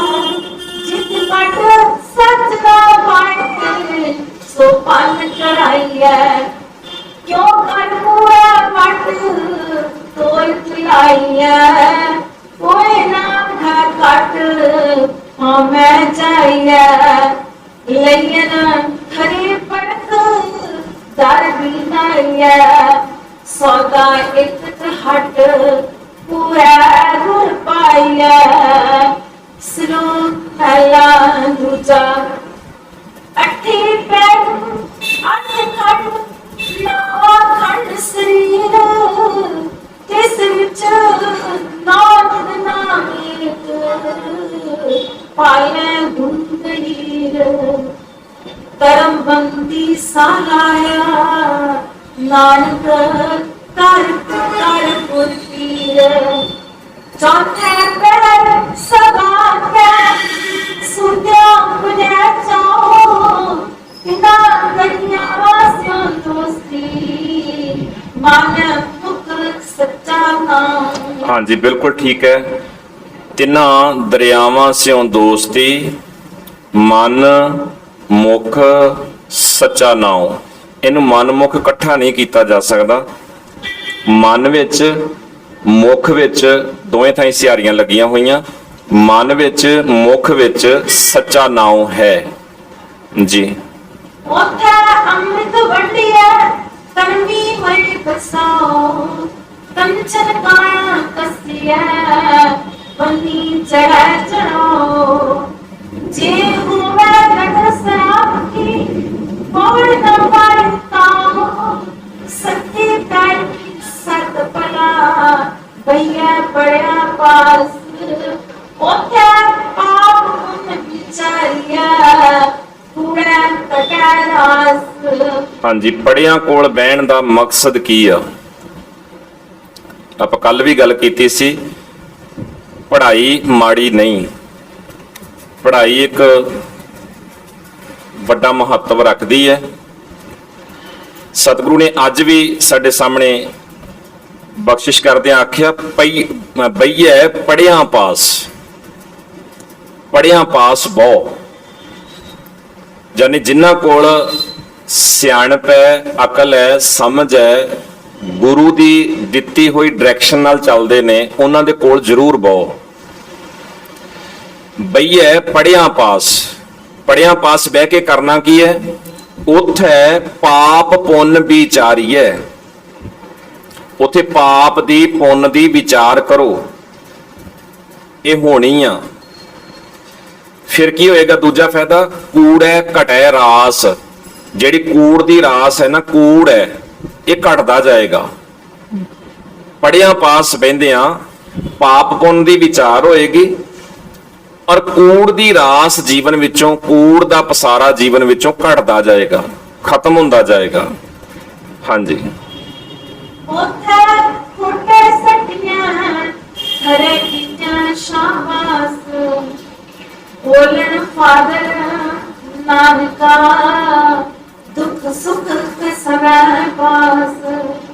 ਮੈਲਾ ਦੂਜਾ ਕੌਣ ਗੁਰੂ ਪਾਣੀ ਪਿਤਾ ਮਾਤਾ ਜਤ ਮਹਤ ਦਿਨਸ ਰਾਤ ਹੋਏ ਦਾਈ ਦਾਨਾ ਕੇਲੇ ਸਗਲ ਜਗਤ ਚੰਗਿਆਈਆਂ ਬੁਰੀਆਂ ਵਾਚੇ ਕਰਮ ਹਦੂਰ ਕਰਮੀ ਆਪੋ ਆਪਣੀ ਇਹ ਨੇੜਾ ਕੀ ਦੂਰ ਜਿਨੇ ਨਾਮ ਤੇਰਾ ਬੈ ਮਸ਼ਕਤ ਕਾਲ ਨਾਨਕ ਤੁਮ ਖੁਜਲੇ ਹੋਣ ਕੀ ਛੁਪੀ ਨਾ।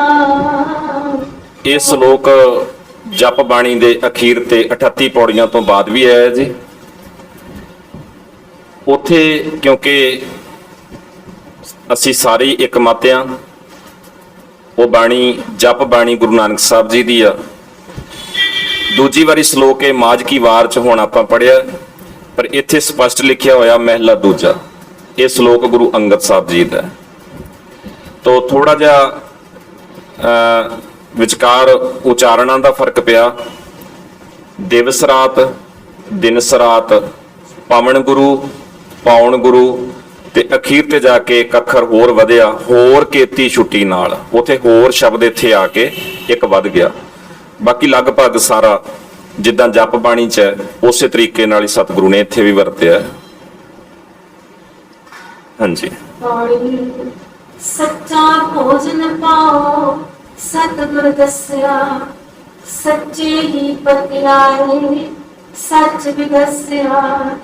ਸੱਚਾ ਕੋਟ ਗਿਆਨ निज कर वस्या सतगुर सुठैनो प्रेम रनस्या सच्चा दे दीवान कूड़ ना जाइया झूठो झूठ वखान सो मैं रखवाइया।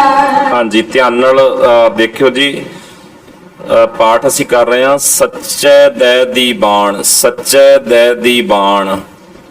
ਦੀ ਬਾਣ ਦੇ ਨਾਣੇ ਨੂੰ ਸਿਹਾਰੀ ਨਜ਼ਰ ਆਉਂਦੀ ਹੋਏਗੀ। ਸੱਚੇ ਦੇ ਦੀਵਾਨ। ਸੱਚੇ ਦੇ ਦੀਵਾਨ ਵਿੱਚ ਕਚਹਿਰੀ ਵਿੱਚ ਸੱਚੇ ਦੇ ਦਰਬਾਰ ਵਿੱਚ ਸਿਹਾਰੀ ਲੱਗੀ ਹੋਈ ਹੈ। ਦਰਬਾਰ ਵਿੱਚ ਅੱਗੇ ਪਾਠ ਆ ਰਿਹਾ ਕੂੜ ਅੜਾੜੇ ਨੂੰ ਸਿਹਾਰੀ ਆ। ਅਖੀਰ ਤੇ ਦੇਖੋ ਕੂੜ ਦੇ ਸਿਹਾਰੀ ਲੱਗੀ ਹੋਈ ਅੜਾੜੇ ਨੂੰ। ਸੱਚੇ ਦੇ ਦੀਵਾਨ ਕੂੜ ਨਾ ਜਾਈਏ। ਕੂੜ ਦੇ ਅੜਾੜੇ ਦੀ ਸਿਹਾਰੀ ਹੈ। ਕੂੜ ਰਾਹੀਂ ਕੂੜ ਦੁਆਰਾ ਕੂੜ ਨਾਲ ਤੁਸੀਂ ਸੱਚੇ ਦੇ ਦਰਬਾਰ ਵਿੱਚ ਨਹੀਂ ਜਾ ਸਕਦੇ। ਸੱਚੇ ਦੇ ਦਰਬਾਰ ਵਿੱਚ ਪਹੁੰਚ ਨਹੀਂ ਬਣਾ ਸਕਦੇ। ਸੱਚੇ ਨਾਲ ਮਿਲ ਨਹੀਂ ਸਕਦੇ। ਤਾਂ ਇਹ ਜਦੋਂ ਅਸੀਂ ਪਾਠ ਕਰ ਰਹੇ ਹਾਂ ਥੋੜਾ ਥੋੜਾ ਅਸੀਂ ਇਸ ਪਾਸੇ ਨੂੰ ਵੀ ਜੇ ਧਿਆਨ ਦਿੰਦੇ ਰਵਾਂਗੇ ਤਾਂ ਸਾਨੂੰ ਇਹ ਸਮਝ ਆਉਣਾ ਸ਼ੁਰੂ ਹੋਏਗਾ ਕਿ ਇਹ ਸਿਹਾਰੀਆਂ ਔਂਕੜ ਜਿਹੜੇ ਸਤਿਗੁਰੂ ਜੀ ਨੇ ਵਿਆਕਰਣ ਦੇ ਪੱਖ ਤੋਂ ਵਰਤੇ ਨੇ ਇਹਨਾਂ ਦੇ ਵੀ ਕੋਈ ਅਰਥ ਨੇ। ਜਦੋਂ ਵੀ ਥੋੜਾ ਥੋੜਾ ਅਸੀਂ ਧਿਆਨ ਦੇਣਾ ਸ਼ੁਰੂ ਕਰਾਂਗੇ ਤਾਂ ਇਹ ਸਾਡੇ ਸਮਝ ਵਿੱਚ ਆਉਣੇ ਸ਼ੁਰੂ ਹੋਣਗੇ। ਤਾਂ ਇਹਨਾਂ ਦੇ ਆਪਣੇ ਇੱਕ ਅਰਥ ਆ। ਅਸੀਂ ਜਦੋਂ ਸਮਝਾਂਗੇ ਤਾਂ ਸਾਨੂੰ ਬਹੁਤ ਜਿਹੜਾ ਭੁਲੇਖੇ ਲੱਗਦੇ ਆ ਇਧਰੋਂ ਉਧਰੋਂ ਸਾਨੂੰ ਉਲਝਾ ਦਿੱਤਾ ਜਾਂਦਾ ਹੈ। ਇੱਕ ਸ਼ਬਦ ਦੇ ਜਿਹੜੇ ਅਰਥ ਇੱਕ ਵਚਨ ਚ ਹੋਣੇ ਆ ਉਹਨੂੰ ਬਹੁ ਵਚਨ ਚ ਲੈ ਕੇ ਕਰ ਦਿੱਤੇ ਜਾਂਦੇ ਆ। ਜਿਵੇਂ ਸੰਤ ਸ਼ਬਦ ਹੈ ਤੱਤੇ ਨੂੰ ਔਂਕੜ ਲੱਗਾ ਲੇਕਿਨ ਫਿਰ ਵੀ ਉਹਦੇ ਅਰਥ ਬਹੁ ਵਚਨੀ ਕਰ ਦਿੱਤੇ ਜਾਂਦੇ ਆ। ਤਾਂ ਜਦੋਂ ਅਸੀਂ ਇਹਨਾਂ ਨੁਕਤਿਆਂ ਨੂੰ ਦੇਖਣ ਦੀ ਕੋਸ਼ਿਸ਼ ਕਰਾਂਗੇ ਤਾਂ ਫਿਰ ਸਾਨੂੰ ਭੁਲੇਖਾ ਜਿਹੜਾ ਆ ਉਹ ਨਹੀਂ ਰਹੇਗਾ ਔਰ ਭੁਲੇਖਾ ਸਾਨੂੰ ਕੋਈ ਪਾ ਵੀ ਨਹੀਂ ਸਕੇਗਾ। ਤਾਂ ਸਾਨੂੰ ਇਹਨਾਂ ਵੱਲ ਵੀ ਧਿਆਨ ਥੋੜਾ ਥੋੜਾ ਨਾਲ ਨਾਲ ਦਿੰਦੇ ਰਹਿਣਾ ਚਾਹੀਦਾ ਜੀ। झूठो झूठ बखान सो महल खोआइया सच्चा शब्द निशान ठाक न पाइया सच सुन बुझ बखान महल बुलाइया श्लोक महला काला पहरा अग्न दिवै दरबारा भोजन सार कराई। ਇਹ ਸਾਰਾ ਹੀ ਉੱਤਮ ਪੁਰਖ ਵਿੱਚ ਹੈ ਜੀ। ਫਸਟ ਪਰਸਨ ਸਿੰਗੂਲਰ ਦੇ ਵਿੱਚ ਆ ਔਰ ਇਹਨੂੰ ਪਾਠ ਕਰਦਿਆਂ ਅਸੀਂ ਇਦਾਂ ਪਾਠ ਕਰਾਂਗੇ ਕਿ ਸਤਿਗੁਰੂ ਕਹਿ ਰਹੇ ਮੈਂ ਕਰਾਂ ਮੈਂ ਕਰਾਂ। ਜਦੋਂ ਮੈਂ ਦੇ ਉੱਤੇ ਅਰਥ ਆ ਜਾਣਗੇ ਮੈਂ ਕਰਾਂ ਮੈਂ ਇਦਾਂ ਕਰਾਂ ਮੈਂ ਇਦਾਂ ਕਰਾਂ ਤਾਂ ਇਹਨੂੰ ਗ੍ਰਾਮਰ ਦੇ ਮਸਲੇ 'ਚ ਉੱਤਮ ਪੁਰਖ ਕਹਿੰਦੇ ਆ। ਆਪਣੀ ਗੱਲ ਮੈਂ ਕਰ ਰਿਹਾ ਮੈਂ ਇਹ ਕਰਾਂ ਮੈਂ ਇਹ ਕਰਾਂ। ਜਦੋਂ ਮੈਂ ਇਹ ਕਰਾਂ ਮੈਂ ਇਦਾਂ ਕਰਾਂ ਤਾਂ ਇਹਨੂੰ ਉੱਤਮ ਪੁਰਖ ਚ ਕਿਹਾ ਜਾਂਦਾ। ਗੁਰੂ ਸਾਹਿਬ ਆਪਣੇ ਵੱਲ ਆਪਣੇ ਤੇ ਲਾ ਕੇ ਗੱਲ ਕਰ ਰਹੇ ਆ। ਪਹਿਰਾਂ ਅਗਨ ਮੈਂ ਅੱਗ ਪਹਿਨ ਲਵਾਂ ਹਿਵੈ ਘਰ ਬੰਧਾਂ ਮੈਂ ਆਪਣਾ ਘਰ ਹਿਵੈ ਹਿਮ ਬਰਫ਼ ਦਾ ਬਣਾ ਲਵਾਂ। ਭੋਜਨ ਸਾਰ ਕਰਾਈ ਮੈਂ ਲੋਹੇ ਦਾ ਭੋਜਨ ਕਰਾਂ। ਤਾਂ ਕਈ ਵਾਰੀ ਅਸੀਂ ਇਹਨਾਂ ਗੱਲਾਂ 'ਚ ਵੀ ਧਿਆਨ ਦੇ ਲੈਂਦੇ ਆ ਕਿ ਕੋਈ ਕਰਾਮਾਤਾਂ ਦਾ ਮਸਲਾ। ਆ ਤੁਸੀਂ ਸ਼ਲੋਕ ਨੂੰ ਧਿਆਨ ਨਾਲ ਪੜ੍ਹ ਲਿਓ। ਸਤਿਗੁਰੂ ਜੀ ਨੇ ਬਹੁਤ ਸਾਰੀਆਂ ਗੱਲਾਂ ਕੀਤੀਆਂ ਲੇਕਿਨ ਅਖੀਰ ਤੇ ਲਿਆ ਕੇ ਜਿੱਥੇ ਨਿਬੇੜਾ ਕੀਤਾ ਧਿਆਨ ਨਾਲ ਦੇਖਿਓ ਜੇ ਸਤਿਗੁਰੂ ਜੀ ਨੇ ਕਿੱਦਾਂ ਇਸ ਗੱਲ ਦਾ ਨਿਬੇੜਾ ਕੀਤਾ। ਕਹਿ ਰਹੇ ਨੇ ਕਿ ਇਹ ਸਾਰੇ ਕੰਮ ਜਿਹੜੇ ਔਖੇ ਆ ਉਹ ਮੈਂ ਕਰਾਂ ਲੇਕਿਨ ਅਖੀਰ ਤੇ ਨਿਬੇੜਾ ਕਿੱਥੇ ਕਰਦੇ ਆ ਧਿਆਨ ਨਾਲ ਦੇਖੀ ਜਾਇਓ ਜੀ। ਜੀ ਸਭੇ ਦੂਤ ਪਾਣੀ ਕਰ ਪੀਵਾ ਧਰਤੀ हाथ चलाई तार राजी अंबर सोई पिछा टंक चराई। ਟੰਕ ਦਾ ਅਰਥ ਹੈ ਵੱਟਾ। ਵਜ਼ਨ ਤੋਲਣ ਵਾਸਤੇ ਤੱਕੜੀ ਦੇ ਵਿੱਚ ਰੱਖਿਆ ਹੋਇਆ ਵੱਟਾ। ਕਹਿੰਦੇ ਧਰਤਾ ਰਾਜੀ ਤਰਾਜੀ ਦਾ ਅਰਥ ਹੈ ਤੱਕੜੀ। ਤੱਕੜੀ ਲੈ ਕੇ ਅੰਬਰ ਤੋਲੀ ਮੈਂ ਆਕਾਸ਼ ਤੋਲ ਦਿਆਂ। ਪਿੱਛੇ ਵੱਟਾ ਪਾ ਕੇ ਤੱਕੜੀ ਦੇ ਵਿੱਚ ਰੱਖ ਕੇ ਅੰਬਰ ਤੋਲ ਦਿਆਂ ਆਕਾਸ਼ ਤੋਲ ਦਿਆਂ। ਤਾਂ ਬੜੀਆਂ ਵੱਡੀਆਂ ਗੱਲਾਂ ਨੇ ਜਿਹੜੀਆਂ ਕੀਤੀਆਂ ਜਾ ਰਹੀਆਂ ਕਿ ਮਾੜੀ ਮੋਟੀ ਜਿਹੜੀਆਂ ਇੱਧਰ ਉੱਧਰ ਦੀਆਂ ਕਰਾਮਾਤਾਂ ਸਾਡੇ ਸਮਾਜ ਵਿੱਚ ਬੜੀਆਂ ਹੀ ਪ੍ਰਚਲਿਤ ਨੇ ਜਿਹੜੀਆਂ ਜੋਗੀਆਂ ਵੱਲੋਂ ਵੀ ਕੀਤੀਆਂ ਗਈਆਂ। ਪਰ ਸਤਿਗੁਰੂ ਕਹਿੰਦੇ ਵੀ ਨਿੱਕੀਆਂ ਮੋਟੀਆਂ ਗੱਲਾਂ ਇੱਧਰ ਉੱਧਰ ਦੀਆਂ ਇਹਨਾਂ ਨੂੰ ਛੱਡ ਕੇ ਜਿਹੜੀਆਂ ਵੱਡੀਆਂ ਗੱਲਾਂ ਜਿਹੜੀਆਂ ਅਸੰਭਵ ਆ ਅੰਬਰ ਤੋਲਣਾ ਆਕਾਸ਼ ਤੋਲਣਾ ਸੌਖਾ ਨਹੀਂ। ਪਰ ਕਹਿੰਦੇ ਵੀ ਮੇਰੇ 'ਚ ਤਾਕਤ ਹੋਵੇ ਇਹ ਵੀ ਤੋਲ ਦਿਆਂ ਜੀ। ਏਵੜ ਬਤਾਵਾਂ ਨਹੀਂ ਸਭਸੇ ਨੱਥ ਚਲਾਈ। ਹਾਂ, ਸਾਰਿਆਂ ਨੂੰ ਨੱਥ ਪਾ ਕੇ ਚਲਾ ਸਕਾਂ ਤੇ ਇੰਨਾ ਵੱਧ ਜਾਵਾਂ, ਇੰਨਾ ਵੱਡਾ ਹੋ ਜਾਵਾਂ ਵੀ ਇਸ ਧਰਤੀ ਅਸਮਾਨ ਦੇ ਵਿੱਚ ਮੈਂ ਸਮਾਵਾਂ ਹੀ ਨਾ। ਇੰਨਾ ਵੱਡਾ ਹੋ ਜਾਵਾਂ ਧਰਤੀ ਅਸਮਾਨ 'ਚ ਮੈਂ ਸਮਾਵਾਂ ਹੀ ਨਾ ਤੇ ਸਾਰਿਆਂ ਨੂੰ ਨੱਥ ਪਾ ਕੇ ਚਲਾ ਸਕਦਾ ਹਾਂ ਜੀ। ਏਤਾ ਤਾਨ ਹੋਵੇ ਮਨ ਅੰਦਰ ਕਈ ਮੈਂ ਆਖ ਕਰਾਈ। ਇੰਨਾ ਜ਼ੋਰ ਤਾਣ, ਇੰਨਾ ਜ਼ੋਰ, ਇੰਨੀ ਤਾਕਤ ਹੋਵੇ ਮੇਰੇ 'ਚ, ਕਰੀ ਮੈਂ ਆਪ ਵੀ ਕਰਾਂ, ਵੀ ਆਖ ਕਰਾਈ, ਦੂਜਿਆਂ ਕੋਲੋਂ ਵੀ ਕਰਵਾ ਸਕਦਾ ਹਾਂ। ਆਪ ਵੀ ਕਰਾਂ, ਦੂਜਿਆਂ ਕੋਲੋਂ ਵੀ ਇਹ ਸਾਰੇ ਕੰਮ ਕਰਵਾ ਦਿਆਂ ਜੀ। ਜੇਵੜ ਸਾਹਿਬ ਤੇਵੜ ਦਾਤੀ ਦੇ ਦੇ ਕਰੇ ਰਜ਼ਾਈ।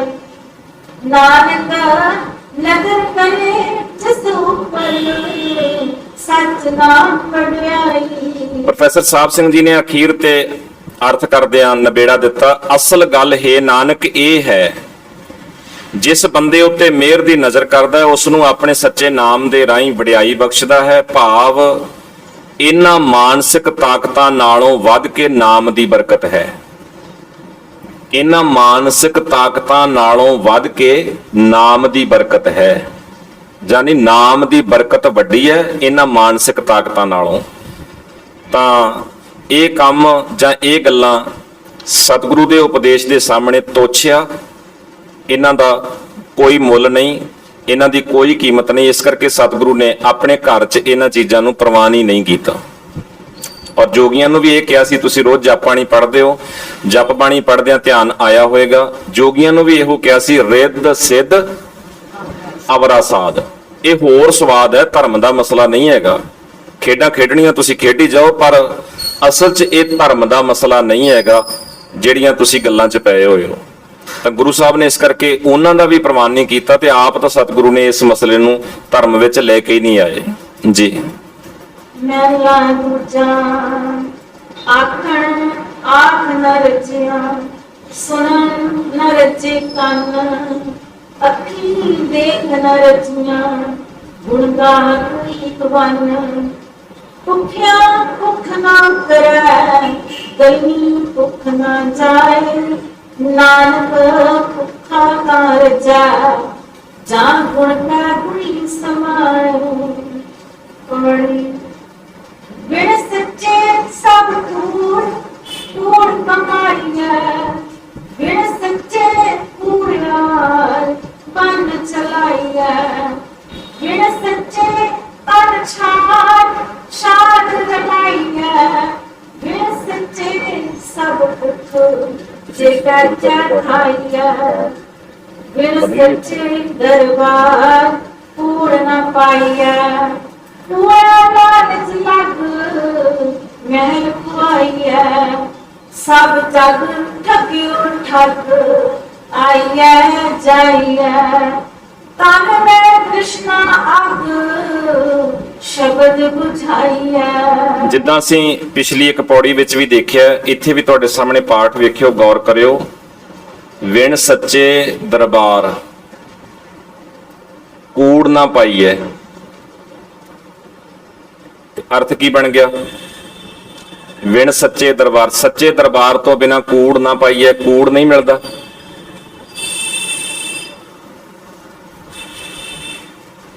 ਥੋੜਾ ਜਿਹਾ ਬੇਧਿਆਨੀ ਵਰਤਨ ਤੇ ਦੇਖੋ ਪਾਠ ਕੀ ਬਣ ਗਿਆ। ਵਿਣ ਸੱਚੇ ਦਰਬਾਰ ਕੂੜ ਨਾ ਪਾਈਐ, ਸੱਚੇ ਦਰਬਾਰ ਤੋਂ ਬਿਨਾ ਕੂੜ ਨਹੀਂ ਪਾਇਆ ਜਾ ਸਕਦਾ।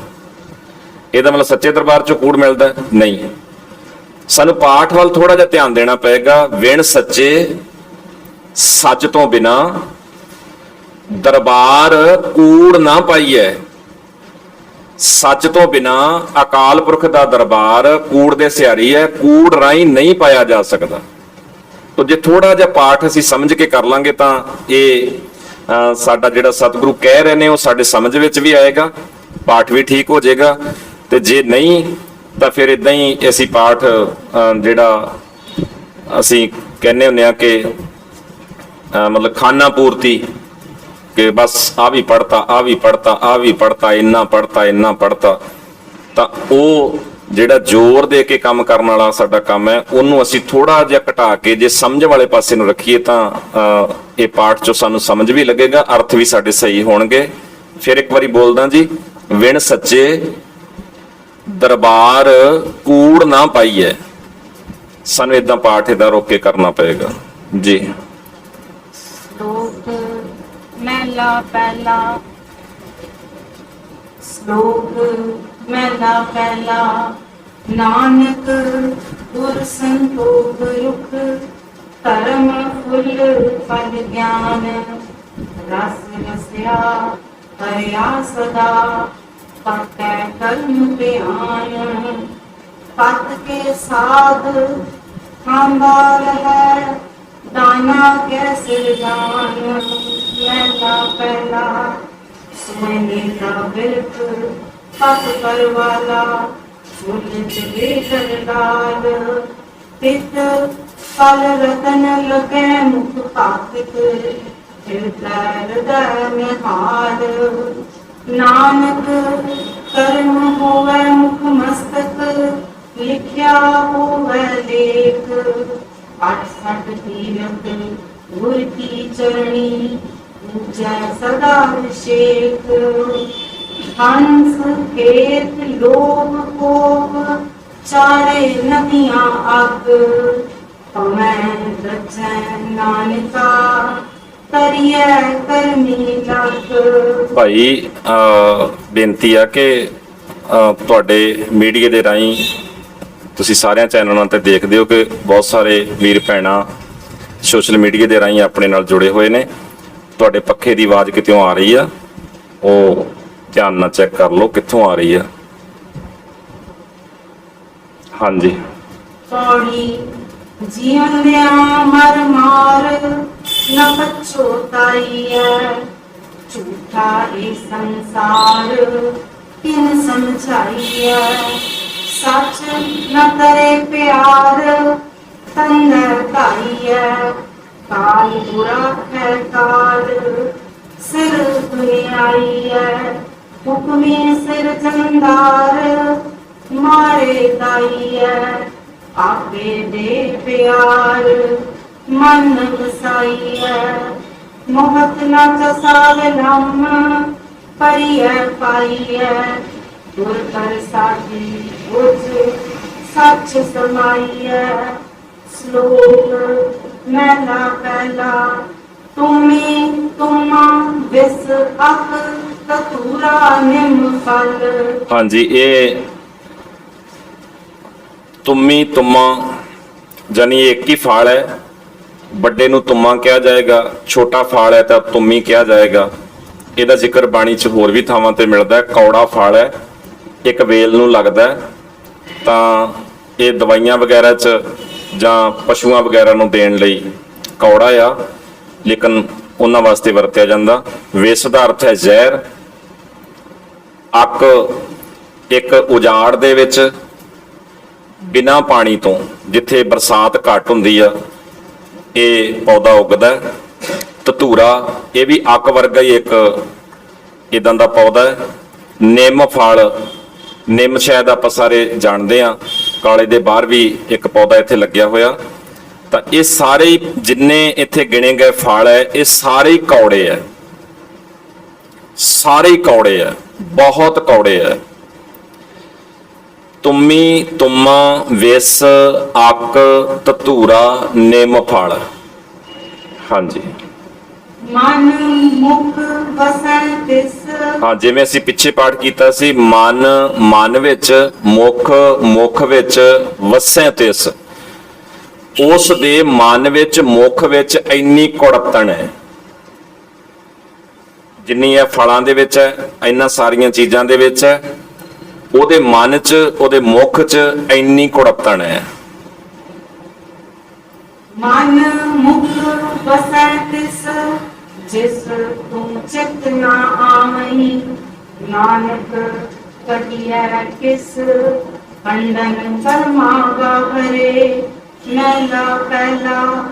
मत पंखेरु किरत साथ कब उत्तम कब नीच कब चंदन कब अक डार कब ऊंची प्रीत नानक हुक्म चलाइए साहिब लगी रीत पौड़ी केते कहे बखान कर कर जामना वेद कहे बख्यान अंत न पावना पढ़िए नाही भेद बुझिए पावना ਸਿਆਰੀ ਪੜ੍ਹੇ ਐ पढ़िए नाही भेद बुझिए पावना ਥੋੜਾ ਵਿਸ਼ਰਾਮ ਵੱਲ ਵੀ ਧਿਆਨ ਦੇ ਲਿਓ ਜੀ। ਵੇਦ ਕਹੈ ਵਖਿਆਣ ਅੰਤ ਨਾ ਪਾਵਣਾ ਪੜਿਆ ਨਾਹੀ ਭੇਦ ਬੁੱਝਿਆ ਪਾਵਣਾ। ਅਕਾਲ ਪੁਰਖ ਜੀ ਦਾ ਭੇਤ ਸਮਝ ਬੁੱਝਣ ਨਾਲ ਹੀ ਪਤਾ ਲੱਗੇਗਾ, ਪੜਨ ਨਾਲ, ਕੱਲਾ ਪੜਨ ਨਾਲ ਮਸਲਾ ਹੱਲ ਨਹੀਂ ਹੋਏਗਾ। ਪੜਿਆ ਨਾਹੀ ਵਿਸ਼ਰਾਮ ਦੇ ਕੇ ਭੇਦ ਬੁੱਝਿਆ ਪਾਵਣਾ ਜੀ। पढ़े नाही भेद बुझे पावना हट दर्शन कै भेद किसे सच समावना सच्चा पुरख लख शब्द सुहावना मन में नाम संत दरगाह पावना खालक को आदेश टाडी गावना नानक जुग जुग एक मन वसावना श्लोक मैला दूजा मंत्री होए अठूंहिया नागी लगे जाए। ਅਠੂਆਂ ਪਿੰਡਾਂ ਵਾਲੇ ਜਿਹੜੀ ਬੋਲੀ ਆ ਉਹਦੇ ਚ ਅਸੀਂ ਇਹਨੂੰ ਠੂਆਂ ਵੀ ਬੋਲਦੇ ਆ, ਅਠੂਆਂ। ਲੇਕਿਨ ਸ਼ਹਿਰਾਂ ਦੇ ਵਿੱਚ ਅਸੀਂ ਇਹਨੂੰ ਬਿੱਛੂ ਵੀ ਕਹਿੰਦੇ ਆ। ਇਹ ਜਿਹੜਾ ਅਠੂਆਂ ਸ਼ਬਦ ਹੈ ਬਿੱਛੂ ਤੋਂ ਹੈ, ਉਹਨੂੰ ਬਿੱਛੂ ਵੀ ਕਿਹਾ ਜਾਂਦਾ ਹੈ, ਉਹਨੂੰ ਅਠੂਆਂ ਵੀ ਕਿਹਾ ਜਾਂਦਾ ਹੈ। ਜ਼ਹਿਰੀਲਾ ਛੋਟਾ ਜਿਹਾ ਕੀੜਾ ਹੈ। ਸਤਿਗੁਰੂ ਨੇ ਦੋ ਚੀਜ਼ਾਂ ਵਰਤੀਆਂ, ਅਠੂਆਂ ਤੇ ਅੱਗੇ ਵਰਤਿਆ ਨਾਗੀ, ਨਾਗ, ਸੱਪ। ਕਹਿੰਦੇ ਮੰਤਰੀ ਹੋਏ ਅਠੂਆਂ, ਇਹਨੂੰ ਕਾਬੂ ਤੇ ਕਰਨਾ ਆਉਂਦਾ ਅਠੂਆਂ, ਬਿੱਛੂ। ਇਹਦੇ ਕੋਲ ਤਾਕਤ, ਵੱਲ, ਢੰਗ ਬਿੱਛੂ ਨੂੰ ਵਸ ਕਰਨ ਦਾ ਹੈ। ਮੰਤਰ ਤੇ ਜਾਣਦਾ ਇਹ ਬਿੱਛੂ ਦਾ, ਤੇ ਹੱਥ ਪਾ ਰਿਹਾ ਸੱਪ ਨੂੰ। ਤਾਕਤ ਹੈ ਬਿੱਛੂ ਜੋਗੀ, ਹੱਥ ਪਾ ਰਿਹਾ ਸੱਪ ਨੂੰ। ਤੇ ਦੂਜੀ ਲਾਈਨ ਚ ਮਹਾਰਾਜ ਕਹਿੰਦੇ ਨੇ ਆਪਣ ਹੱਥੀ ਆਪਣੇ ਦੇ ਕੂਚਾ ਆਪੇ ਲਾਏ। ਆਪਣੀ ਜੜ ਆਪੇ ਹੀ ਪੁੱਟੀ ਜਾ ਰਿਹਾ ਹੈ, ਜਾਨੀ ਗਲਤ ਹੋ ਰਿਹਾ ਕੰਮ। ਤਾਂ ਜਦੋਂ ਅਸੀਂ ਇਹਨੂੰ ਸ਼ਲੋਕ ਨੂੰ ਸਮਝਣ ਦੀ ਕੋਸ਼ਿਸ਼ ਕਰਦੇ ਹਾਂ ਤਾਂ ਸਪਸ਼ਟ ਇਹ ਚੀਜ਼ ਸਾਡੇ ਸਾਹਮਣੇ ਨਿਕਲ ਕੇ ਆ ਜਾਂਦੀ ਹੈ। ਮਹਾਰਾਜ ਜਿਹੜੀ ਗੱਲ ਕਹਿਣੀ ਚਾਹੁੰਦੇ ਉਹ ਇਹ ਹੈ ਕਿ ਜਦੋਂ ਯੋਗ ਥਾਵਾਂ ਤੇ, ਧਿਆਨ ਨਾਲ ਸੁਣ ਲੈਣਾ ਜੀ, ਜਦੋਂ ਯੋਗ ਥਾਵਾਂ ਤੇ ਅਯੋਗ ਬੰਦੇ ਬਹਿੰਦੇ ਆ ਨਾ, ਉਦੋਂ ਬੇੜਾ ਗਰਕਦਾ ਹੈ। ਯੋਗ ਥਾਵਾਂ ਤੇ ਜਦੋਂ ਅਯੋਗ ਬੰਦੇ ਬਹਿੰਦੇ ਆ ਉਦੋਂ ਬੇੜਾ ਗਰਕਦਾ ਹੈ। ਤਾਕਤ ਬਿੱਛੂ ਜੋਗੀ ਹੈ, ਹੱਥ ਸੱਪ ਨੂੰ ਪਾ ਰਿਹਾ ਹੈ। ਤੇ ਦੂਜੀ ਲਾਈਨ ਚ ਕਹਿੰਦੇ ਨੇ ਆਪਣ ਹੱਥੀ ਆਪਣੇ ਦੇ ਕੂਚਾ ਆਪੇ ਲਾਏ। ਇਹਨੇ ਆਪਣੇ ਅੱਗ ਆਪੇ ਹੀ ਲਾ ਲਈ। ਜਾਨੀ ਜਿਹੜੀ ਗੱਲ ਦੀ ਸਮਰੱਥਾ ਨਹੀਂ ਉੱਥੇ ਬੰਦਾ ਹੱਥ ਪਾ ਰਿਹਾ ਹੈ, ਜਿਹੜੀ ਗੱਲ ਦਾ ਤਜਰਬਾ ਨਹੀਂ ਉਸ ਪਾਸੇ ਨੂੰ ਬੰਦਾ ਜਾ ਰਿਹਾ ਹੈ। ਯੋਗ ਥਾਵਾਂ ਤੇ ਅਯੋਗ ਬੰਦੇ ਬਹਿਣ, ਤਾਂ ਬਹਿਣ ਤੋਂ ਇਹ ਕੰਮ ਨਾ ਲੈ ਲੈਣਾ ਕਿ ਸਿਰਫ ਕੁਰਸੀਆਂ ਤੇ ਬੈਠਣ ਵਾਲੇ ਜਾਂ ਸਾਡੇ ਰਾਜਨੀਤੀਵਾਨ ਜਾਂ ਸਾਡੇ ਧਾਰਮਿਕ, ਸਿਰਫ ਇੱਥੇ ਤੱਕ ਨਾ ਲੈਣਾ। ਯੋਗ ਥਾਵਾਂ ਤੇ ਅਯੋਗ ਬੰਦੇ ਫਿੱਟ ਹੋਣਗੇ ਤਾਂ ਇਹ ਹਾਲ ਹੁੰਦਾ ਹੈ। ਉਹਦੇ 'ਚ ਸਾਡੇ ਰਿਸ਼ਤੇ ਵੀ ਆਉਣਗੇ। ਜਦੋਂ ਅਯੋਗ ਤੇ ਯੋਗ ਆਪਸ ਵਿੱਚ ਰਿਸ਼ਤਾ ਜੁੜੇਗਾ ਤਾਂ ਉੱਥੇ ਵੀ ਇਹ ਕਲੇਸ਼ ਹੋਏਗਾ, ਉੱਥੇ ਵੀ ਇਹ ਕਲੇਸ਼ ਹੋਏਗਾ। ਤਾਂ ਬੜੀਆਂ ਸਾਰੀਆਂ ਇਦਾਂ ਦੀਆਂ ਸਮਾਜ ਦੀਆਂ ਜਿਹੜੀਆਂ ਵੱਖ-ਵੱਖ ਥਾਵਾਂ ਆ ਸਾਡੀਆਂ, ਭਾਵੇਂ ਉਹ ਸਾਡੇ ਕੰਮ ਕਰਨ ਦੇ ਤਰੀਕੇ ਆ, ਭਾਵੇਂ ਉਹ ਸਾਡੇ ਪਰਿਵਾਰਕ ਮਸਲੇ ਆ, ਜਾਂ ਸਾਡਾ ਰਾਜਨੀਤੀ ਦਾ ਮਸਲਾ ਆ, ਕੋਈ ਵੀ ਸਾਡਾ ਵਰਤੋਂ ਵਿਹਾਰ, ਸਾਰਾ ਕੁਝ ਹੀ ਅਸੀਂ ਇੱਥੇ ਪਰਖ ਸਕਦੇ ਹਾਂ ਜਦੋਂ ਯੋਗ ਬੰਦੇ ਜਦੋਂ ਅਯੋਗ ਬੰਦੇ ਯੋਗ ਥਾਵਾਂ ਤੇ ਬੈਠਣਗੇ ਤਾਂ ਇਹ ਹਾਲ ਹਰ ਹਾਲਤ 'ਚ ਹੋਏਗਾ। ਇਹ ਫੈਸਲਾ ਆਪਣਾ ਨਹੀਂ, ਅੱਜ ਦਾ ਨਹੀਂ, ਇਹ ਗੁਰੂ ਅੰਗਦ ਸਾਹਿਬ ਦਾ ਫੈਸਲਾ ਹੈ। ਔਰ ਸ਼ਲੋਕ ਨੂੰ ਧਿਆਨ ਨਾਲ ਗੌਰ ਨਾਲ ਵੇਖਦੇ ਰਹੋ। ਮਹਾਰਾਜ ਅਸਲ 'ਚ ਸਾਰੇ ਸ਼ਲੋਕ ਵਿੱਚ ਹੀ ਇਹ ਪੱਖ ਨੂੰ ਉਜਾਗਰ ਕਰ ਰਹੇ ਆ ਜੀ।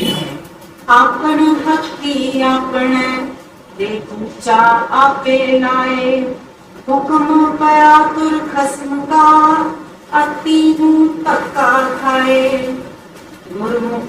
ਗੁਰਮੁਖ ਸਿਉ ਮਨ ਮੁਖ ਅੜੈ, ਡੁੱਬੈ ਹੱਕ ਨਿਆਏ। ਦੋਹਾਂ ਸਿਰਿਆਂ ਆਪੇ ਖਸਮ, ਵੇਖੈ ਕਰ ਵਿਉ ਪਾਏ। ਨਾਨਕ ਇਵੇਂ ਜਾਣੀਐ ਸਭ ਕਿਛ ਤਿਸੈ ਰਜ਼ਾਏ। ਮਹਿਲਾ ਦੂਜਾ ਨਾਨਕ ਪਰਖੇ ਆਪ ਕੋ, ਤਾਂ ਪਾਰਖ ਜਾਨ।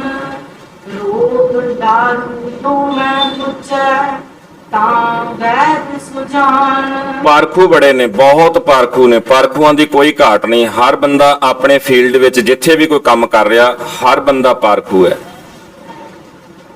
ਭਾਵੇਂ ਉਹ ਕਿਤੇ ਵੀ ਕੋਈ ਵੀ ਕੰਮ ਕਰ ਰਿਹਾ, ਛੋਟਾ ਕੰਮ ਕਰ ਰਿਹਾ, ਵੱਡਾ ਕੰਮ ਕਰ ਰਿਹਾ, ਸਰਕਾਰੀ ਕੰਮ ਕਰ ਰਿਹਾ, ਪ੍ਰਾਈਵੇਟ ਕੰਮ ਕਰ ਰਿਹਾ, ਘਰ ਦਾ ਕੰਮ ਕਰ ਰਿਹਾ, ਕਿਤੇ ਵੀ ਦੁਕਾਨ ਤੇ ਕੰਮ ਕਰ ਰਿਹਾ, ਕਿਤੇ ਵੀ ਕੁਝ ਵੀ ਹੈ, ਹਰੇਕ ਨੂੰ ਆਪਣੇ ਆਪਣੇ ਫੀਲਡ ਵਿੱਚ ਆਪਣੇ ਆਪਣੇ ਕੰਮ ਦੀ ਪਰਖ ਹੈ, ਉਹਨੂੰ ਤਰੀਕਾ ਆਉਂਦਾ ਹੈ। ਸਤਿਗੁਰੂ ਕਹਿੰਦੇ ਨਾਨਕ ਪਰਖੇ ਆਪ ਕੋ, ਪਰਖੇ ਆਪ ਕੋ ਤਾਂ ਪਾਰਖ ਜਾਣ। ਬਹੁਤ ਕੁਝ ਪਰਖਣਾ ਆਉਂਦਾ, ਪਰ ਮਹਾਰਾਜ ਕਹਿੰਦੇ ਆਪਣੇ ਆਪ ਨੂੰ ਵੀ ਪਰਖਣਾ ਆਉਂਦਾ। ਜੇ ਆਪਣੇ ਆਪ ਨੂੰ ਪਰਖਣਾ ਆਉਂਦਾ ਤਾਂ ਪਾਰਖੂ ਮੰਨਿਆ ਜਾ ਸਕਦਾ। ਜੇ ਆਪਣੇ ਆਪ ਨੂੰ ਪਰਖਣਾ ਨਹੀਂ ਆਉਂਦਾ ਤਾਂ ਫਿਰ ਜੋ ਹੋਰ ਸਾਰਾ ਆਲਾ ਦੁਆਲਾ ਪਰਖੀ ਜਾ, ਫਿਰ ਤੂੰ ਪਾਰਖੂ ਨਹੀਂ ਅਖਵਾ ਸਕਦਾ। ਜੇ ਇਹ ਗੁਰੂ ਦਾ ਫੈਸਲਾ ਹੈ, ਫਿਰ ਤੂੰ ਪਾਰਖੂ ਨਹੀਂ ਆ। ਪਾਰਖੂ ਤਾਂ ਆ ਜੇ ਆਪਣੇ ਆਪ ਨੂੰ ਵੀ ਨਾਲ ਪਰਖਣਾ ਆ ਰਿਹਾ, ਤਾਂ ਤੂੰ ਆਪਣੇ ਆਪ ਨੂੰ ਵੀ ਵੇਖਦਾ। ਇੱਕ ਤੁਕ ਤੁਹਾਡੇ ਮਹਾਰਾਜ ਦੀ ਬਾਣੀ ਦੀ ਯਾਦ ਹੋਏਗੀ, ਬੰਦੇ ਖੋਜ ਦਿਲ ਹਰ ਰੋਜ਼, ਨਾ ਫੇਰ ਪਰੇਸ਼ਾਨੀ ਮਾਹੇ। ਆਪਣੇ ਆਪ ਨੂੰ ਵੀ ਖੋਜ, ਬਹੁਤ ਕੁਝ ਖੋਜਿਆ ਜਾ ਰਿਹਾ ਹੈ, ਬੜਾ ਕੁਝ ਲੱਭਿਆ ਜਾ ਰਿਹਾ ਹੈ। ਦੂਰ ਤੱਕ ਜਾ ਕੇ, ਸਪੇਸ ਦੇ ਵਿੱਚ ਜਾ ਕੇ, ਸਮੁੰਦਰ ਦੇ ਥੱਲੇ ਜਾ ਕੇ ਬਹੁਤ ਕੁਝ ਲੱਭਿਆ ਜਾ ਰਿਹਾ ਹੈ।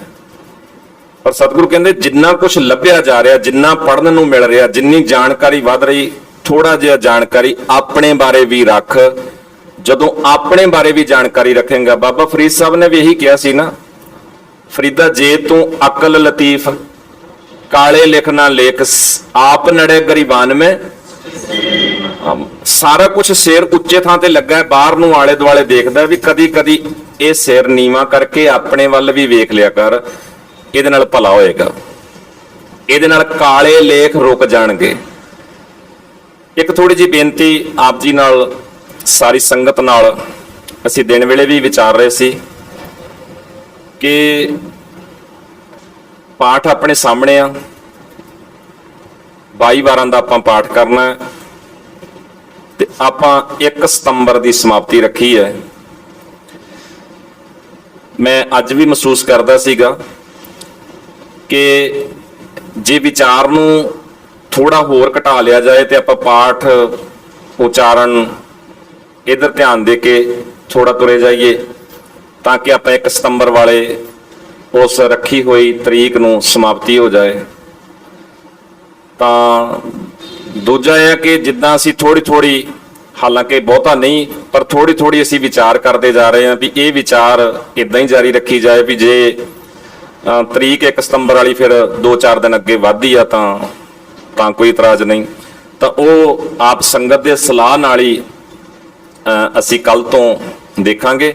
ਔਰ ਜਿੱਦਾਂ ਤੁਹਾਨੂੰ ਲੱਗੇ ਆਪਣੀ ਰਾਏ, ਆਪਣਾ ਸੁਝਾਅ, ਕਿਉਂਕਿ ਤੁਸੀਂ ਰੋਜ਼ ਪਿਆਰ ਨਾਲ ਆ ਕੇ ਬੈਠਦੇ ਹੋ, ਤਾਂ ਤੁਹਾਡੀ ਰਾਏ, ਤੁਹਾਡੀ ਸਲਾਹ ਜਿਹੜੀ ਆ ਉਹ ਸਾਡੇ ਲਈ ਬੜੀ ਜ਼ਰੂਰੀ ਆ।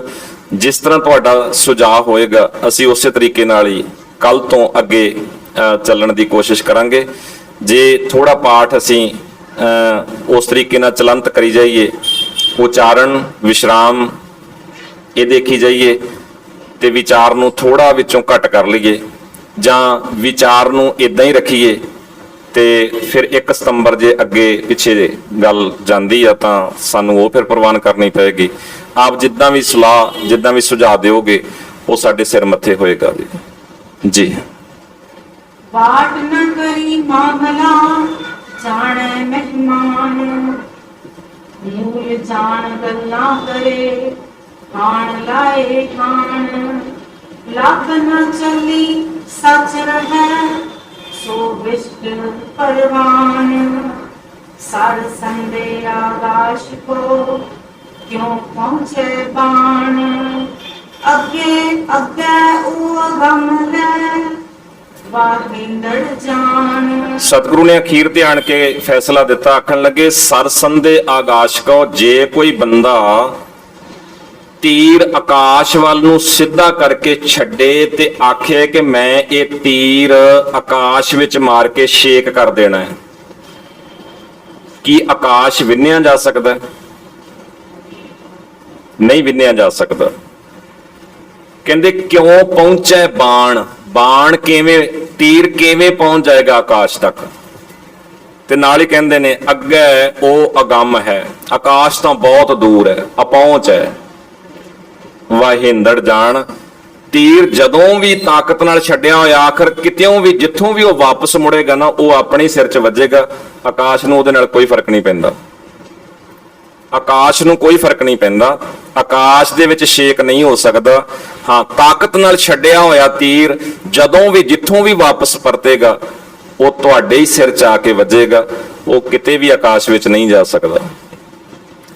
ਜੀ ਪੌੜੀ ਨਾਰੀ ਪੁਰਖ ਪਿਆਰ ਪ੍ਰੇਮ ਸ਼ਿੰਗਾਰੀਆ, ਕਰਨ ਭਗਤ ਦਿਨ ਰਾਤ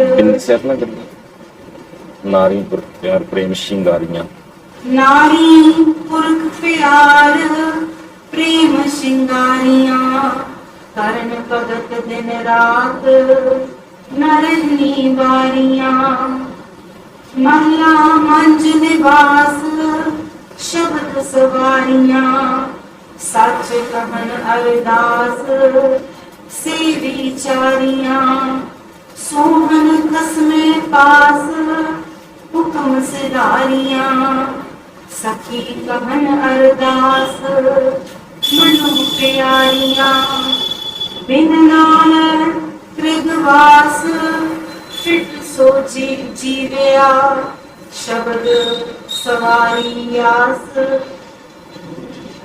ਅੰਮ੍ਰਿਤ ਪੀਵਿਆ। ਸ਼ਬਦ ਸਵਾਰੀਆਂਸ, ਸਵਾਰੀਆਂਸ ਇਕੱਠਾ ਰੱਖਣਾ ਪਏਗਾ। ਸ਼ਬਦ ਸਵਾਰੀਆਸ ਅੰਮ੍ਰਿਤ ਪੀਵਿਆ, ਸ਼ਲੋਕ ਮਹਿਲਾ ਪਹਿਲਾ, ਮਾਰੂ ਨੀ ਨ ਤ੍ਰਿਪਤਿਆ, ਅੱਗੀ ਲਗਨ ਭੁੱਖ, ਰਾਜਾ ਰਾਜ ਨ ਤ੍ਰਿਪਤਿਆ, ਸਾਇਰ ਪਰੇ ਕਿ ਸੁਖ, ਨਾਨਕ ਸੱਚੇ ਨਾਮ ਕੀ ਕੀਤੀ ਪੁੱਛਾਂ ਪੁੱਛ। ਜਿਵੇਂ ਮਾਰੂ ਰੇਤਾ ਪਾਣੀ ਨਾਲ ਕਦੇ ਵੀ ਨਹੀਂ ਰੱਜਦਾ, ਮਾਰੂਥਲ ਪਾਣੀ ਨਾਲ ਕਦੇ ਵੀ ਨਹੀਂ ਰੱਜਦਾ। ਅੱਗੀ ਲਹਿ ਨਾ ਭੁੱਖ, ਅੱਗ ਦੀ ਭੁੱਖ ਕਦੇ ਵੀ ਨਹੀਂ ਲੈਂਦੀ, ਜਿੰਨਾ ਬਾਲਣ ਪਾਈ ਜਾਓ ਮੱਚੀ ਜਾਂਦਾ ਹੈ, ਅੱਗ ਕਦੇ ਵੀ ਨਹੀਂ ਰੱਜਦੀ। ਤੀਜਾ ਵਿਚਾਰ ਸਤਿਗੁਰੂ ਨੇ ਦਿੱਤਾ, ਰਾਜਾ ਰਾਜ ਨਾ ਤ੍ਰਿਪਤਿਆ, ਰਾਜ ਕਰਦਾ ਹੋਇਆ ਰਾਜਾ ਕਦੇ ਵੀ ਨਹੀਂ ਰੱਜਦਾ। ਅੱਗੇ ਤੋਂ ਅੱਗੇ ਰਾਜ ਵਿਸ਼ਾਲ ਹੁੰਦਾ ਜਾਏ, ਵੱਡਾ ਹੁੰਦਾ ਜਾਏ, ਉਹ ਕਦੇ ਵੀ ਤ੍ਰਿਪਤ ਨਹੀਂ ਹੋਇਆ। ਸਾਇਰ ਭਰੇ ਕੇ ਸੁੱਕ, ਸਮੁੰਦਰ ਦੇ ਵਿੱਚ ਕੀ ਹੜ ਤੇ ਸਮੁੰਦਰ ਦੇ ਵਿੱਚ ਕੀ ਸੋਕਾ, ਸਮੁੰਦਰ ਨੂੰ ਤਾਂ ਕੋਈ ਫਰਕ ਨਹੀਂ ਪੈਂਦਾ। ਅਖੀਰ ਤੇ ਲਿਆ ਕੇ ਸਤਿਗੁਰੂ ਕਹਿੰਦੇ ਨੇ ਜਿਵੇਂ ਮਾਰੂਥਲ ਪਾਣੀ ਨਾਲ ਕਦੀ ਤ੍ਰਿਪਤ ਨਹੀਂ ਹੁੰਦਾ, ਜਿੱਦਾਂ ਅੱਗ ਕਦੇ ਵੀ ਬਾਲਣ ਨਾਲ ਨਹੀਂ ਰੱਜਦੀ, ਜਿੱਦਾਂ ਰਾਜਾ ਰਾਜ ਕਰਦਾ ਹੋਇਆ ਕਦੇ ਵੀ ਤ੍ਰਿਪਤ ਨਹੀਂ ਹੋਇਆ, ਜਿੱਦਾਂ ਸਮੁੰਦਰ ਨੂੰ ਕੋਈ ਫਰਕ ਨਹੀਂ ਪੈਂਦਾ ਕਿੰਨਾ ਮੀਂਹ ਪੈ ਗਿਆ ਜਾਂ ਕਿੰਨਾ ਉਹਦੇ ਚੋਂ ਪਾਣੀ ਉੱਡ ਗਿਆ, ਉਹਨੂੰ ਕੋਈ ਫਰਕ ਨਹੀਂ ਪੈਂਦਾ।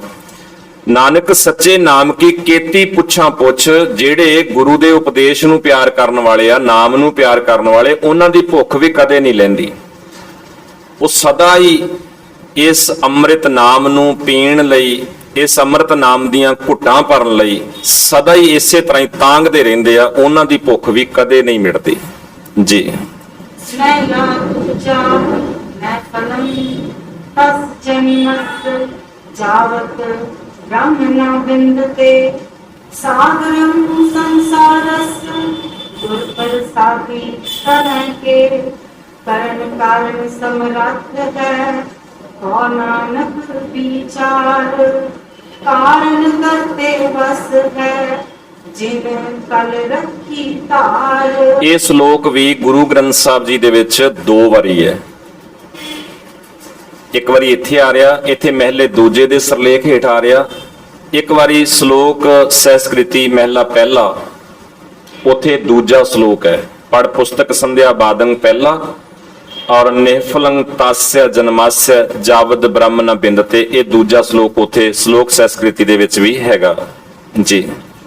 पौड़ी खसमै कै दरबार टाडी बसया सच्चा खसम कलान कमल विदसया खसमों पूरा पाए मनोरथ हसया दुश्मन कड्डे मार सज्जन सरसया सच्चा सतगुर से मन सच्चा मार्ग दसया सच्चा शब्द विचार काल विध्वंसया। ਸੱਚਾ ਸ਼ਬਦ ਵਿਚਾਰ ਕਾਲ ਵਿਦੌਂਸਿਆ, ਵਿਦੌਂਸਿਆ। सच्चा शब्द विचार काल विध्वंसया जी। ताड़ी कथे अकथ शब्द सवारया नानक गुण तेरा गहरास हर जियो मिले प्यारया। श्लोक मैला पहला खत्यों जन्मे खतय करन ता खत्यां विच पाए तोते मूल न उतरै जे सौ तो मन पाए नानक बख्शे बख्शिए नाए ता पाही पाए।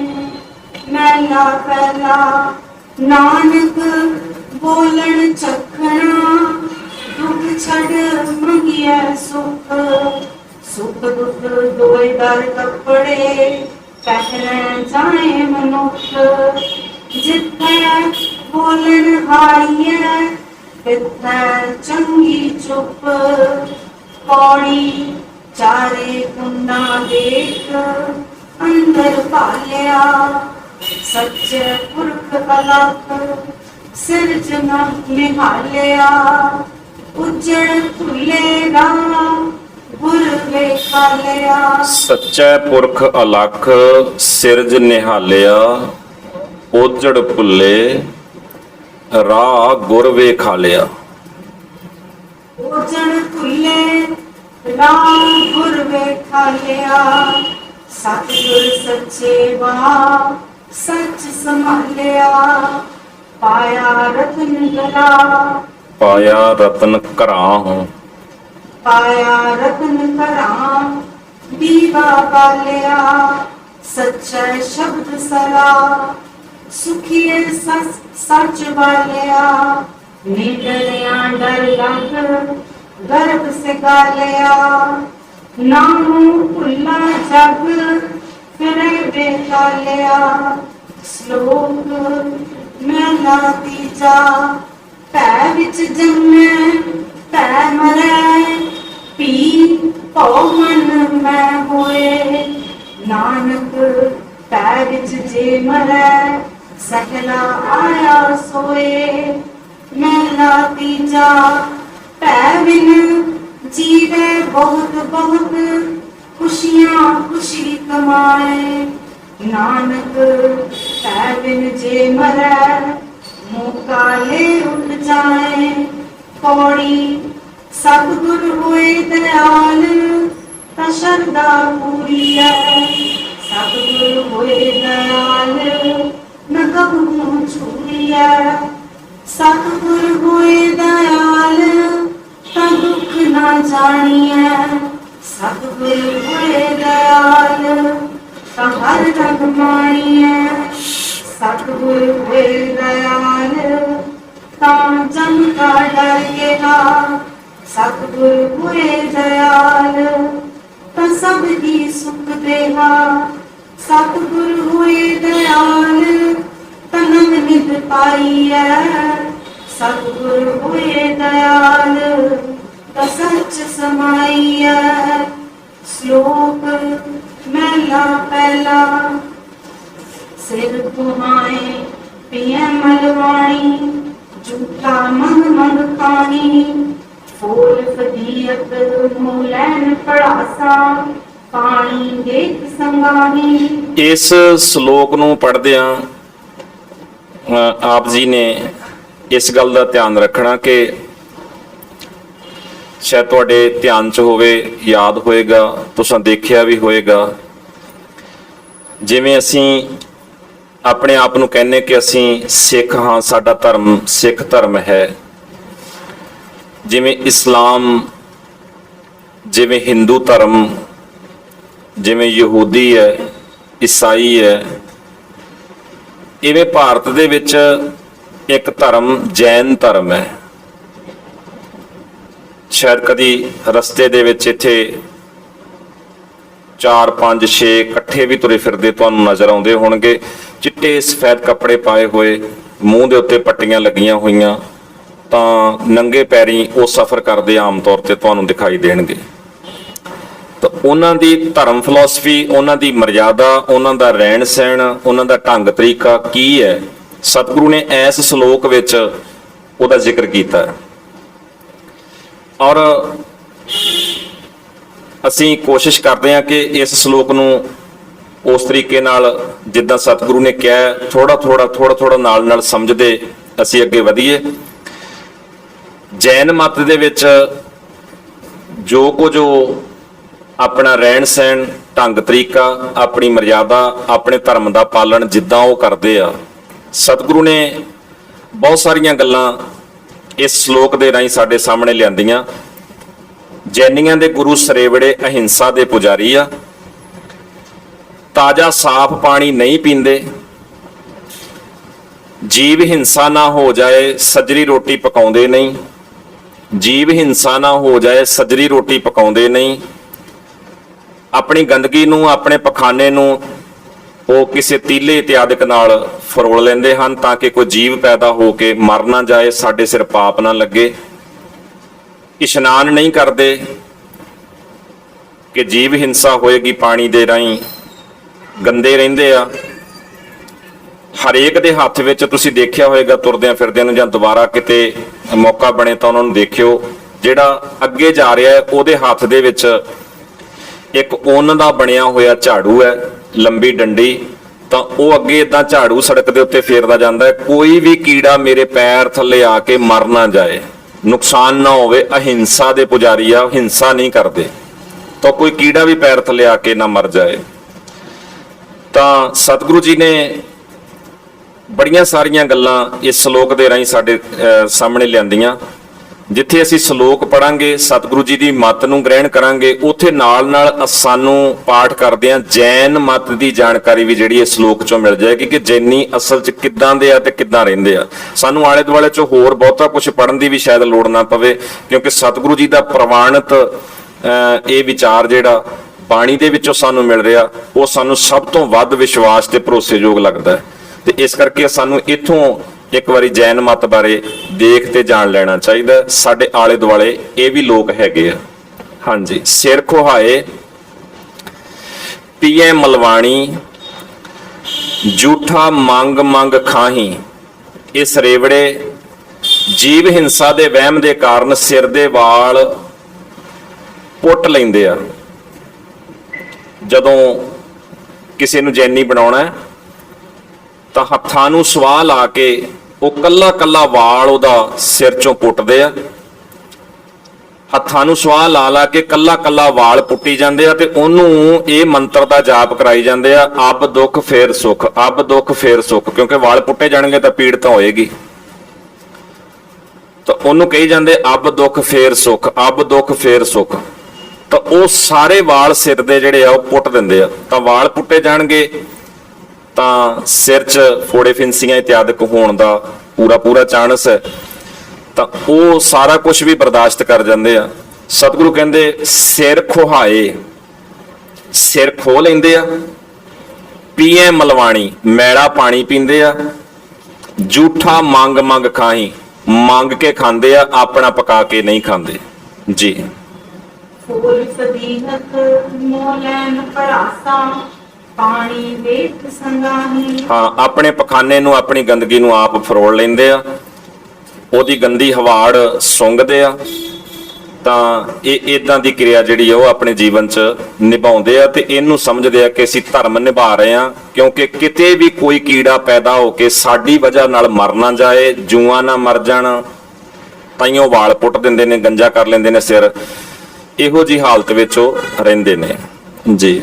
ਭੇਡਾਂ ਵਾਂਗੀ ਸਿਰ ਖੁਹਾਇਨ, ਭਰੀਆਂ ਹੱਥ ਸੁਆਹੀ। ਹਾਂ, ਜਿੱਦਾਂ ਭੇਡਾਂ ਜ਼ਬਰਦਸਤੀ ਫੜ ਫੜ ਕੇ ਮੁੰਨ ਦਿੱਤੀਆਂ ਜਾਂਦੀਆਂ, ਇਦਾਂ ਹੀ ਇਹ ਵੀ ਭੇਡਾਂ ਵਾਂਗੂ ਇੱਕ ਦੂਜੇ ਦਾ ਸਿਰ ਖੋਹ ਸੁੱਟਦੇ ਆ, ਹੱਥ ਨੂੰ ਸਵਾਹ ਲਾ ਲਾ ਕੇ, ਵਾਰ-ਵਾਰ ਸਵਾਹ ਲਾ ਕੇ ਵਾਲ ਤਿਲਕਣ ਨਾ, ਖਿੱਚੀ ਜਾਂਦੇ ਆ ਸਵਾਹ ਨੂੰ ਲਾ ਲਾ ਕੇ ਹੱਥਾਂ ਨੂੰ, ਤਾਂ ਵਾਲ ਕੱਲਾ ਕੱਲਾ ਪੁੱਟੀ ਜਾਂਦੇ ਆ। ਮਾਉ ਪੀਓ ਪੀਓ ਕਿਰਤ ਗਵਾਇਨ, ਟੱਬਰ ਰੋਮਣ ਧਾਨੀ। ਮਾਂ ਪਿਓ ਵਾਲਾ ਕੰਮ, ਮਾਂ ਪਿਓ ਵਾਲੀ ਕਾਰ, ਮਾਂ ਪਿਓ ਵਾਲੀਆਂ ਜ਼ਿੰਮੇਵਾਰੀਆਂ ਸਾਰੀਆਂ ਛੱਡ ਦਿੰਦੇ ਆ ਤੇ ਇਹਨਾਂ ਦੇ ਜਿਹੜੇ ਟੱਬਰ ਆ ਉਹ ਪਿੱਛੋਂ ਧਾਹਾਂ ਮਾਰ ਮਾਰ ਕੇ ਰੋਂਦੇ ਆ ਕਿ ਸਾਡੇ ਪੁੱਤਰ ਕਿਹੜੇ ਰਾਹ ਪੈ ਗਏ। ਉਹਨਾਂ ਪਿੰਡ ਨਾ ਪੱਤਲ, ਕਿਰਿਆ ਨਾ ਦੀਵਾ, ਮੋਏ ਕਿਥਾਂ ਖਾਣੀ। ਸਤਿਗੁਰੂ ਜੀ ਆਖਦੇ ਹਿੰਦੂ ਲੋਕ ਜਿਹੜੇ ਆ ਉਹ ਪਿੰਡ ਪੱਤਲ ਵੀ ਕਰਦੇ ਆ, ਦੀਵਾ ਵੀ ਮਰੇ ਦਾ ਜਗਾਉਂਦੇ ਆ, ਪਰ ਇਹ ਵਿਚਾਰੇ ਇਹਨਾਂ ਸਾਰੀਆਂ ਗੱਲਾਂ ਤੋਂ ਹੀ ਪਾਸੇ ਆ, ਇਹ ਕੁਝ ਵੀ ਨਹੀਂ ਕਰਦੇ।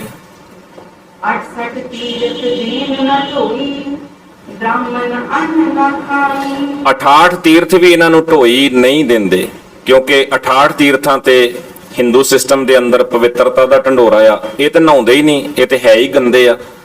ਤਾਂ 68 ਤੀਰਥਾਂ ਤੇ ਕਿੱਦਾਂ ਜਾ ਸਕਦੇ ਆ? ਬ੍ਰਾਹਮਣ ਅੰਨ ਨਾ ਖਾਹੀ, ਬ੍ਰਾਹਮਣ ਇਹਨਾਂ ਦਾ ਅੰਨ ਕਿਵੇਂ ਖਾ ਸਕਦਾ? ਉਹ ਤਾਂ ਬੜਾ ਪਵਿੱਤਰਤਾ ਦਾ ਪੁਜਾਰੀ ਆ, ਉਹ ਤਾਂ ਸੁਚਮਤਾ ਦੀਆਂ ਬੜੀਆਂ ਗੱਲਾਂ ਕਰਦਾ, ਤੇ ਉਹ ਇਹਨਾਂ ਦਾ ਅੰਨ ਕਿੱਦਾਂ ਖਾ ਸਕਦਾ? ਦੂਜੀ ਗੱਲ, ਇਹਨਾਂ ਕੋ ਅੰਨ ਵਿਚਾਰਿਆਂ ਕੋ ਆਪਣਾ ਹੈ ਹੀ ਨਹੀਂ, ਆਪ ਮੰਗ ਕੇ ਖਾਂਦੇ ਆ। ਬ੍ਰਾਹਮਣ ਵੀ ਇਹਨਾਂ ਦੇ ਨੇੜੇ ਨਹੀਂ ਜਾਂਦਾ, ਕਿਉਂਕਿ ਕੁਚੀਲ ਨੇ, ਗੰਦੇ ਨੇ। ਸਦਾ ਕੁਚੀਲ ਰਹਿਣ ਦਿਨ ਰਾਤੀ, ਮੱਥਾ ਟਿੱਕਾ ਨਹੀਂ। ਗੰਦੇ ਰਹਿੰਦੇ ਆ, ਮੱਥੇ ਤੇ ਟਿੱਕਾ ਵਗੈਰਾ ਵੀ ਨਹੀਂ ਲਾਉਂਦੇ। ਝੁੰਡੀ ਪਾਏ ਬਹਿਨ ਵਿੱਚ ਮਰਣਾ, ਸਿਰ ਸੁੱਟ ਕੇ ਬਹਿ ਜਾਂਦੇ ਆ, ਝੁੰਡੀ ਪਾ ਕੇ ਸਿਰ ਸੁੱਟ ਕੇ ਬਹਿ ਜਾਂਦੇ ਆ। ਝੁੰਡੀ ਪਾਏ ਬਹਿ ਨਿਤ ਮਰਨੇ, ਇਦਾਂ ਬਹਿੰਦੇ ਜਿਵੇਂ ਕੋਈ ਮਰ ਗਿਆ ਹੋਵੇ, ਸਿਰ ਸੁੱਟ ਕੇ ਬਹਿੰਦੇ ਆ। ਅਫਸੋਸ ਵਾਲਾ ਮਾਹੌਲ ਬਣਾ ਕੇ ਬਹਿੰਦੇ ਆ। ਗੜ ਦੀ ਬਾਣ ਨਾ ਜਾਹੀ, ਕਿਸੇ ਵੀ ਵਿਚਾਰ ਚਰਚਾ ਵਾਲੇ ਥਾਂ ਤੇ, ਕਿਸੇ ਵੀ ਸੰਗਤ ਵਿੱਚ, ਇਕੱਠ ਵਿੱਚ ਇਹ ਨਹੀਂ ਜਾਂਦੇ। ਲੱਗੀ ਕਾਸੇ ਹੱਥੀ ਫੁੰਮਣ, ਇਹਨਾਂ ਨੇ ਕੱਪੜੇ ਦੇ ਨਾਲ ਆਪਣੇ ਕਾਸੇ, ਆਪਣਾ ਕੱਪ, ਆਪਣਾ ਪਿਆਲਾ ਜਿਹਦੇ ਨਾਲ ਪਾਣੀ ਵਗੈਰਾ ਪੀਣਾ ਜਾਂ ਕੁਝ ਮੰਗ ਕੇ ਖਾਣਾ, ਉਹ ਲੱਕ ਨਾਲ ਬੱਧਾ ਹੋਇਆ। ਹੱਥਾਂ ਦੇ ਵਿੱਚ ਫੁੰਮਣ ਫੜੇ ਹੋਏ ਆ ਜਿਹੜੇ ਉੱਨ ਦੇ ਬਣੇ ਹੋਏ, ਤਾਂ ਕਿ ਕੋਈ ਕੀੜਾ ਪੈਰ ਥੱਲੇ ਨਾ ਆ ਜਾਏ। ਅੱਗੋਂ ਪਿੱਛੀ ਜਾਣੀ, ਇਹ ਇੱਕ ਦੂਜੇ ਦੇ ਅੱਗੇ ਪਿੱਛੇ ਤੁਰਦੇ ਆ। ਪਹਿਲਾ ਬੰਦਾ ਰਾਹ ਦੀ ਸਫਾਈ ਕਰ ਰਿਹਾ, ਦੂਜੇ ਬੰਦੇ ਉਹਦੇ ਮਗਰ ਮਗਰ ਤੁਰ ਰਹੇ ਆ। ਨਾ ਹੋਏ ਜੋਗੀ ਨਾ ਹੋਏ ਜੰਗਮ, ਨਾ ਹੋਏ ਕਾਜੀ ਮੁੱਲਾ। ਨਾ ਇਹਨਾਂ ਨੂੰ ਕਾਜੀ ਕਿਹਾ ਜਾ ਸਕਦਾ, ਨਾ ਇਹ ਮੁਲਾਣੇ ਆ, ਨਾ ਇਹ ਜੋਗੀ ਆ, ਨਾ ਇਹ ਜੰਗਮ ਆ। ਇਹ ਇੱਕ ਵੱਖਰਾ ਹੀ ਫਿਰਕਾ ਆ। ਸਤਿਗੁਰੂ ਨੇ ਅਗਲੀ ਲਾਈਨ 'ਚ ਨਿਬੇੜਾ ਕੀਤਾ। ਗਈ ਵਿਕੋਏ ਫਿਰੇ ਵਿਕੁੱਤੇ, ਫਿੱਟਾ ਵੱਤੈ ਗੱਲਾਂ। ਗੱਲਾਂ, ਫਿੱਟਾ ਵੱਤੈ ਗੱਲਾਂ, ਫਿੱਟਾ ਵੱਤੈ ਗੱਲਾਂ। ਇਹ ਟੋਲਾ ਫਿੱਟਿਆ ਹੋਇਆ ਆ। ਸਾਹਿਬ ਸਿੰਘ ਜੀ ਨੇ ਅਰਥ ਕੀਤੇ ਆ, ਇਹ ਟੋਲਾ ਫਿੱਟਿਆ ਹੋਇਆ ਆ, ਵਿਗੜਿਆ ਹੋਇਆ ਆ। ਇਹ ਕਿਸੇ ਦੀ ਨਹੀਂ ਸੁਣਦੇ। ਜੀਆਂ ਮਾਰ ਜਿਵਾਲੇ ਸੋਈ, ਅਵਰ ਨਾ ਕੋਈ ਰੱਖੈ। ਜੀਆਂ ਨੂੰ ਮਾਰ ਕੇ ਜੀਆਂ ਨੂੰ ਜੀਵਨ ਦਾਨ ਦੇਣਾ ਸਿਰਫ ਅਕਾਲ ਪੁਰਖ ਦੇ ਹੱਥ ਹੈ, ਹੋਰ ਕੋਈ ਰੱਖਣ ਵਾਲਾ, ਮਾਰਨ ਵਾਲਾ ਨਹੀਂ ਹੈ। ਤਾਨੂੰ ਕੈ ਇਸ਼ਨਾਨੂ ਵੰਜੇ, ਇਹ ਦਾਨ ਵੀ ਨਹੀਂ ਕਰਦੇ, ਕਿਉਂਕਿ ਕੋਲ ਹੀ ਕੁਛ ਨਹੀਂ, ਆਪ ਮੰਗ ਕੇ ਖਾਂਦੇ ਆ। ਦਾਨੋ ਤੈ ਇਸ਼ਨਾਨੋ ਵੰਜੇ, ਇਹ ਦਾਨ ਤੋਂ ਵੀ ਵਾਂਝੇ ਆ ਤੇ ਇਸ਼ਨਾਨ ਤੋਂ ਵੀ ਵਾਂਝੇ ਆ, ਨਹਾਉਂਦੇ ਵੀ ਨਹੀਂ। ਪਸ ਪਈ ਸਿਰ ਉੱਤੇ, ਇਹਨਾਂ ਸਿਰ ਖੁੱਥਿਆਂ ਦੇ ਸਿਰ 'ਚ ਭੱਸ ਪਈ, ਸਵਾਹ ਪਈ ਹੋਈ ਆ। ਪਾਣੀ ਵਿੱਚੋਂ ਰਤਨ ਉਪਰਲੇ। ਸਤਿਗੁਰੂ ਜੀ ਕਹਿੰਦੇ ਆ ਜਦੋਂ ਤੁਸੀਂ ਦੇਖੋਗੇ ਪਾਣੀ ਵਿੱਚੋਂ ਕਿੰਨੇ ਰਤਨ ਨਿਕਲੇ, ਕਿੰਨਾ ਕੁਝ ਪਾਣੀ ਚੋਂ ਪੈਦਾ ਹੋਇਆ। ਮੇਰ ਕੀਆ ਮਾਧਾਣੀ। ਹਿੰਦੂ ਸਿਸਟਮ ਦੇ ਅੰਦਰ ਇੱਕ ਕਹਾਣੀ ਪ੍ਰਚਲਿਤ ਹੈ ਕਿ ਦੇਵਤਿਆਂ ਨੇ ਸੁਮੇਰ ਪਰਬਤ ਪਾਣੀ 'ਚ ਸੁੱਟ ਕੇ, ਸਮੁੰਦਰ 'ਚ ਸੁੱਟ ਕੇ ਉਹ ਸੁਮੇਰ ਪਰਬਤ ਨੂੰ ਰਿੜਕਿਆ, ਉਹਦੇ ਚੋਂ 14 ਰਤਨ ਕੱਢ ਲਏ। ਪਾਣੀ ਵਿੱਚੋਂ ਕਹਿੰਦੇ ਉਹਨਾਂ ਨੇ ਕੱਢ ਲਏ, ਪਰ ਇਹ ਵਿਚਾਰੇ ਪਾਣੀ ਦੇ ਨੇੜੇ ਹੀ ਨਹੀਂ ਜਾਂਦੇ। 68 ਤੀਰਥ ਦੇਣੀ ਖਾਪੇ ਪੁਰਤੀ ਲੱਗਾ ਬਾਣੀ। ਹਿੰਦੂ ਸਿਸਟਮ ਦੇ ਅੰਦਰ 68 ਤੀਰਥ ਦੇਵੀ ਦੇਵਤਿਆਂ ਨੇ ਥਾਪੇ ਆ, ਬਣਾਏ ਆ। ਉੱਥੇ ਵੱਖ-ਵੱਖ ਸਮੇਂ ਤੇ ਮੇਲੇ ਲੱਗਦੇ ਰਹਿੰਦੇ ਆ। ਨਾਏ ਨਿਵਾਜਾਂ ਨਾਤੇ ਪੂਜਾ। ਨਹਾਏ ਨਵਾਜਾਂ ਨਾਤੇ ਪੂਜਾ। ਨਾਏ ਨਿਵਾਜਾਂ ਨਾਤੇ ਪੂਜਾ। ਨਹਾ ਕੇ ਹੀ ਨਮਾਜ਼ਾਂ ਪੜੀਆਂ ਜਾਂਦੀਆਂ, ਨਹਾ ਕੇ ਹੀ ਬ੍ਰਾਹਮਣ ਲੋਕ ਪੂਜਾ ਕਰਦੇ ਆ। ਨਾਮਨ ਸਦਾ ਸੁਜਾਣੀ। ਜਿਹੜੇ ਸੁਜਾਨ ਲੋਕ, ਸਿਆਣੇ ਲੋਕ, ਸਮਝਦਾਰ ਲੋਕ ਆ, ਉਹ ਸਦਾ ਹੀ ਨਹਾਉਂਦੇ ਆ।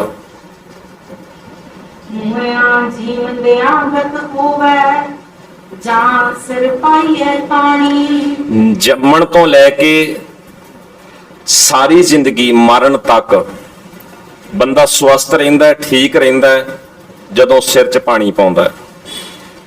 ਜੀ ਨਾਨਕ ਸਿਰ ਕੁੱਤੇ ਸ਼ੈਤਾਨੀ ਇਹਨਾਂ ਗੱਲ ਨਾ ਪਾਣੀ। ਹੇ ਨਾਨਕ, ਆ ਜਿਹੜੇ ਸਿਰ ਖੁੱਥੇ ਆ ਨਾ, ਜਿਨ੍ਹਾਂ ਨੇ ਆਪਣੇ ਸਿਰ ਵਾਲ ਆਪੇ ਪੁੱਟ ਲਏ ਆ, ਸਿਰ ਖੁੱਥੇ, ਨਾਨਕ ਸਿਰ ਖੁੱਥੇ ਸ਼ੈਤਾਨੀ, ਇਹ ਇੰਨੇ ਸ਼ੈਤਾਨ ਨੇ, ਇਹਨਾਂ ਗੱਲ ਨਾ ਪਾਣੀ। ਇਹਨਾਂ ਨੂੰ ਨਹਾਉਣ ਵਾਲੀ ਗੱਲ ਤੇ ਪਸੰਦ ਹੀ ਨਹੀਂ ਆਉਂਦੀ।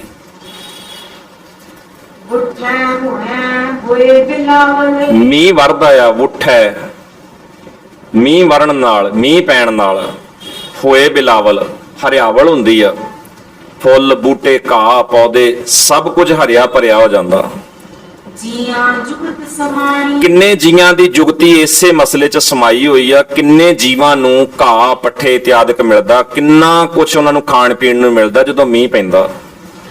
ਉੱਠੈ ਅੰਨ ਤੁਮਾਰ ਕਪਾਹਾ ਸਭ ਸੇ ਪੜਦਾ ਹੋਵੇ। ਮੀਂਹ ਪੈਣ ਨਾਲ ਉੱਠੈ ਅੰਨ ਕਮਾਦ ਕਪਾਹਾ, ਅੰਨ ਪੈਦਾ ਹੁੰਦਾ ਹੈ, ਕਮਾਦ ਪੈਦਾ ਹੁੰਦਾ ਹੈ, ਕਪਾਹ ਪੈਦਾ ਹੁੰਦੀ ਹੈ, ਔਰ ਬਹੁਤ ਸਾਰਿਆਂ ਦਾ ਪਰਦਾ ਢੱਕਿਆ ਜਾਂਦਾ। ਭੁੱਖ ਵਾਲੇ ਪਾਸਿਓਂ ਸਰੀਰ ਦੇ ਨੰਗੇਜ ਨੂੰ ਢੱਕਣ ਲਈ ਕੱਪੜਾ ਬਣ ਜਾਂਦਾ। ਬਹੁਤ ਕੁਝ ਜਿਹੜਾ ਪਰਦਾ ਸਮਾਜ ਦਾ ਢੱਕਿਆ ਜਾਂਦਾ ਜਦੋਂ ਇਹ ਸਾਰਾ ਕੁਝ ਖੇਤਾਂ 'ਚ ਪੈਦਾ ਹੁੰਦਾ ਹੈ। ਉੱਠੈ ਘਾ ਚਰੈ ਨਿਤ ਸੁਰਗੀ ਸਾਧਨ ਨਹੀਂ ਬਿਲੋਵੇ। ਹਾਂਜੀ, ਮੀਂਹ ਪੈਣ ਨਾਲ ਘਾਹ ਪੈਦਾ ਹੁੰਦਾ ਹੈ। ਘਾਹ ਚਰੈ ਨਿਤ ਸੁਰਹੀ, ਗਾਵਾਂ ਮੱਝਾਂ ਉਹ ਘਾਹ ਚੁਗਦੀਆਂ, ਉਹ ਦੁੱਧ ਦਿੰਦੀਆਂ, ਉਸ ਦੁੱਧ ਤੋਂ ਦਹੀਂ ਬਣਦਾ ਤੇ ਉਸ ਦਹੀਂ ਨੂੰ ਸਵਾਣੀਆਂ ਭੈਣਾਂ ਧੀਆਂ ਘਰਾਂ ਦੇ ਵਿੱਚ ਰੜਕਦੀਆਂ ਹਨ। ਤਿਤ ਕੇ ਮੋਮਨ ਜਗ ਸਭ ਪੂਜਾ। ਉਸ ਦਹੀਂ ਨੂੰ ਰਿੜਕ ਕੇ ਘਿਓ ਨਿਕਲਦਾ ਹੈ। ਉਸ ਘਿਓ ਨੂੰ ਹੋਮ ਜਗ ਸਦ ਪੂਜਾ, ਪੂਜਾ ਵਾਸਤੇ ਯੱਗ ਦੇ ਅੰਦਰ ਬਹੁਤ ਸਾਰੇ ਜਿਹੜੇ ਧਾਰਮਿਕ ਕੰਮ ਆ ਉਹਨਾਂ 'ਚ ਵਰਤਿਆ ਜਾਂਦਾ ਹੈ। ਪਰਿਆ ਕਾਰਜ ਸੋਹੈ ਹਾਂਜੀ, ਗੁਰੂ ਸਮੁੰਦਰ ਨਦੀ ਸਭ ਸਿੱਖੀ ਨਾਤੈ ਜਿਤ ਵਡਿਆਈ। ਗੁਰੂ ਸਮੁੰਦਰ ਹੈ, ਗੁਰੂ ਦੀਆਂ ਸਿੱਖਿਆਵਾਂ ਨਦੀਆਂ ਨੇ। ਇਹਨਾਂ ਨਦੀਆਂ 'ਚ, ਗੁਰੂ ਸਮੁੰਦਰ 'ਚ ਨਹਾਤਿਆਂ ਹੀ ਵਡਿਆਈ ਹੈ। ਇਹ 'ਚ ਇਸ਼ਨਾਨ ਕਰਨ ਨਾਲ ਹੀ ਵਡਿਆਈ ਹੈ। ਗੁਰੂ ਸਮੁੰਦ ਨਦੀ ਸਭ ਸਿੱਖੀ ਨਹਾਤੈ ਜਿਤ ਵਡਿਆਈ, ਇਹਦੇ 'ਚ ਨਹਾਉਣ ਨਾਲ ਹੀ ਵਡਿਆਈ, ਇਹਦੇ 'ਚ ਨਹਾਤਿਆਂ ਹੀ ਮਾਣ ਮਿਲਦਾ ਆ। ਨਾਨਕ ਜੇ ਸਿਰ ਕੁੱਤੇ ਨਾਰਨ ਨਾਹੀ ਤਾਂ ਸਭ ਚੱਟੇ ਸਿਰ ਛਾਈ। ਹੇ ਨਾਨਕ, ਜੇ ਸਿਰ ਖੁੱਥੇ ਅਜੇ ਵੀ ਨਹੀਂ ਨਹਾਉਂਦੇ, ਇੰਨੀ ਵਿਚਾਰ ਤੋਂ ਬਾਅਦ ਅਜੇ ਵੀ ਨਹਾਉਣ ਲਈ ਤਿਆਰ ਨਹੀਂ, ਤਾਂ 7 ਚੱਟੇ ਸਿਰ ਛਾਈ। ਇਹਨਾਂ ਦੇ ਸਿਰ 'ਚ 7 ਬੁੱਕ ਸਵਾਹ ਦੇ ਹੋਰ ਪਾਓ, ਇਹਦੇ ਤੋਂ ਬਿਨਾ ਹੋਰ ਕੋਈ ਇਲਾਜ ਨਹੀਂ। ਕਿਉਂਕਿ ਸਵਾਹ ਤਾਂ ਉਹਨਾਂ ਨੇ ਪਹਿਲਾਂ ਵੀ ਪਾਈ ਜਦੋਂ ਉਹ ਜੈਨੀ ਬਣੇ, ਤੇ ਫਿਰ ਮਹਾਰਾਜ ਕਹਿੰਦੇ ਵੀ ਨਹਾ ਲਓ, ਕੋਈ ਗੱਲ ਨਹੀਂ, ਨਹਾਉਣਾ ਕੋਈ ਮਾੜੀ ਗੱਲ ਨਹੀਂ। ਸੁਜਾਨ ਬੰਦੇ, ਸਿਆਣੇ ਬੰਦੇ ਨਹਾਉਂਦੇ ਹੁੰਦੇ ਆ। ਪਾਣੀ ਕੋਈ ਮਾੜੀ ਚੀਜ਼ ਨਹੀਂ ਗੀ, ਪਾਣੀ ਵਧੀਆ ਚੀਜ਼ ਹੈ। ਪਾਣੀ ਨਾਲ ਕਿੰਨਾ ਕੁਝ ਪੈਦਾ ਹੁੰਦਾ। ਸੰਸਾਰ ਦਾ ਬਹੁਤ ਸਾਰਾ ਸਿਲਸਿਲਾ ਪਾਣੀ ਨਾਲ ਹੀ ਚੱਲ ਰਿਹਾ, ਪਰ ਇਹ ਵਿਚਾਰੇ ਪਹਿਲੇ ਪੜਾਅ ਤੇ ਮਤਲਬ ਨਹਾਉਣ ਤੇ ਹੀ ਅੜੀ ਜਾਂਦੇ ਨੇ। ਅਗਲੀ ਵਿਚਾਰ ਇਹਨਾਂ ਨੇ ਕੀ ਕਰਨੀ ਆ, ਗੁਰੂ ਸਾਹਿਬ ਨਾਲ ਹੋਰ ਗੋਸ਼ਟੀ ਇਹਨਾਂ ਨੇ ਕੀ ਕਰਨੀ ਆ। ਇਹ ਨਹਾਉਣ ਵਾਲੀ ਗੱਲ ਹੀ ਗੁਰੂ ਸਾਹਿਬ ਦੀ ਪ੍ਰਵਾਨ ਨਹੀਂ ਕਰ ਸਕੇ। ਮਹਾਰਾਜ ਨੇ ਬੜਾ ਹੀ ਜ਼ੋਰ ਦਿੱਤਾ, ਪਰ ਇਹ ਨਹਾਉਣ ਤੋਂ ਆਨਾਕਾਨੀ ਬਹਾਨਾ, ਘਾੜਤਾਂ, ਕੁੰਤਰਾਂ ਘੜਦੇ ਹੀ ਰਹੇ।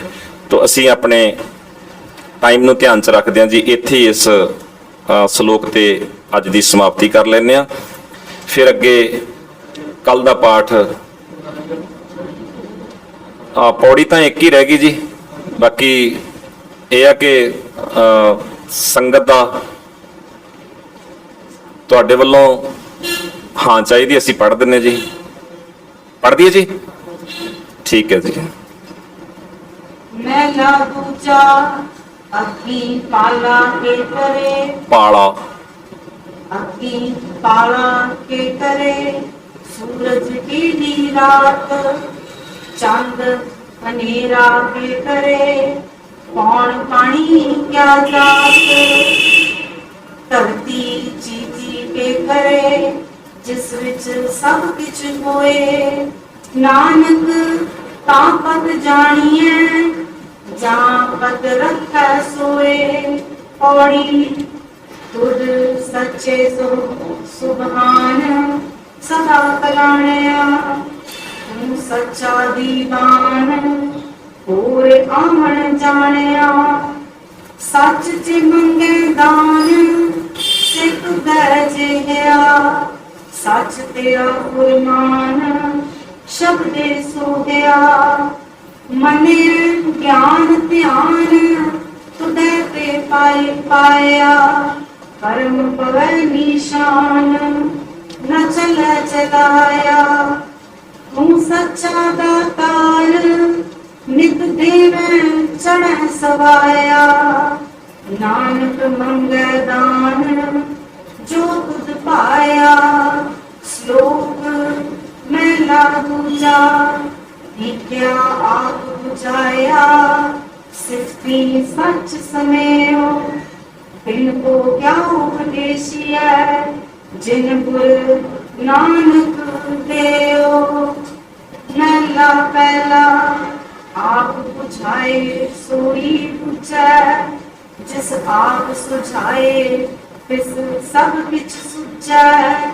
कह कह कथना माया लुचै, हुक्मी सगल करे आकार, आपे जाने सर्व विचार। अखर नानक अख्यो आप, लह प्रांत होवे जिस दात। पौड़ी हूं टाढ़ी बेकार, तारे लाया रात दिन कै बार।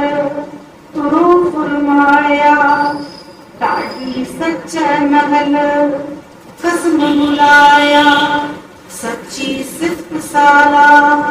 कपड़ा पाया सच्चा अमृत नाम, भोजन आया गुरमति खादा रच। तिन सुख पाया टाढ़ी करे बसाओ, ਸ਼ਬਦ ਵਜਾਇਆ ਨਾਨਕ ਸੱਚ ਸਾਲਾ ਪੂਰਾ ਪਾਇਆ। ਢਾਡੀ ਕਰੇ ਪਸਾਓ ਸ਼ਬਦ ਵਜਾਇਆ, ਨਾਨਕ ਸੱਚ ਸਾਲਾ ਪੂਰਾ ਪਾਇਆ। ਵਾਹਿਗੁਰੂ ਜੀ ਕਾ ਖਾਲਸਾ, ਵਾਹਿਗੁਰੂ ਜੀ ਕੀ ਫਤਿਹ।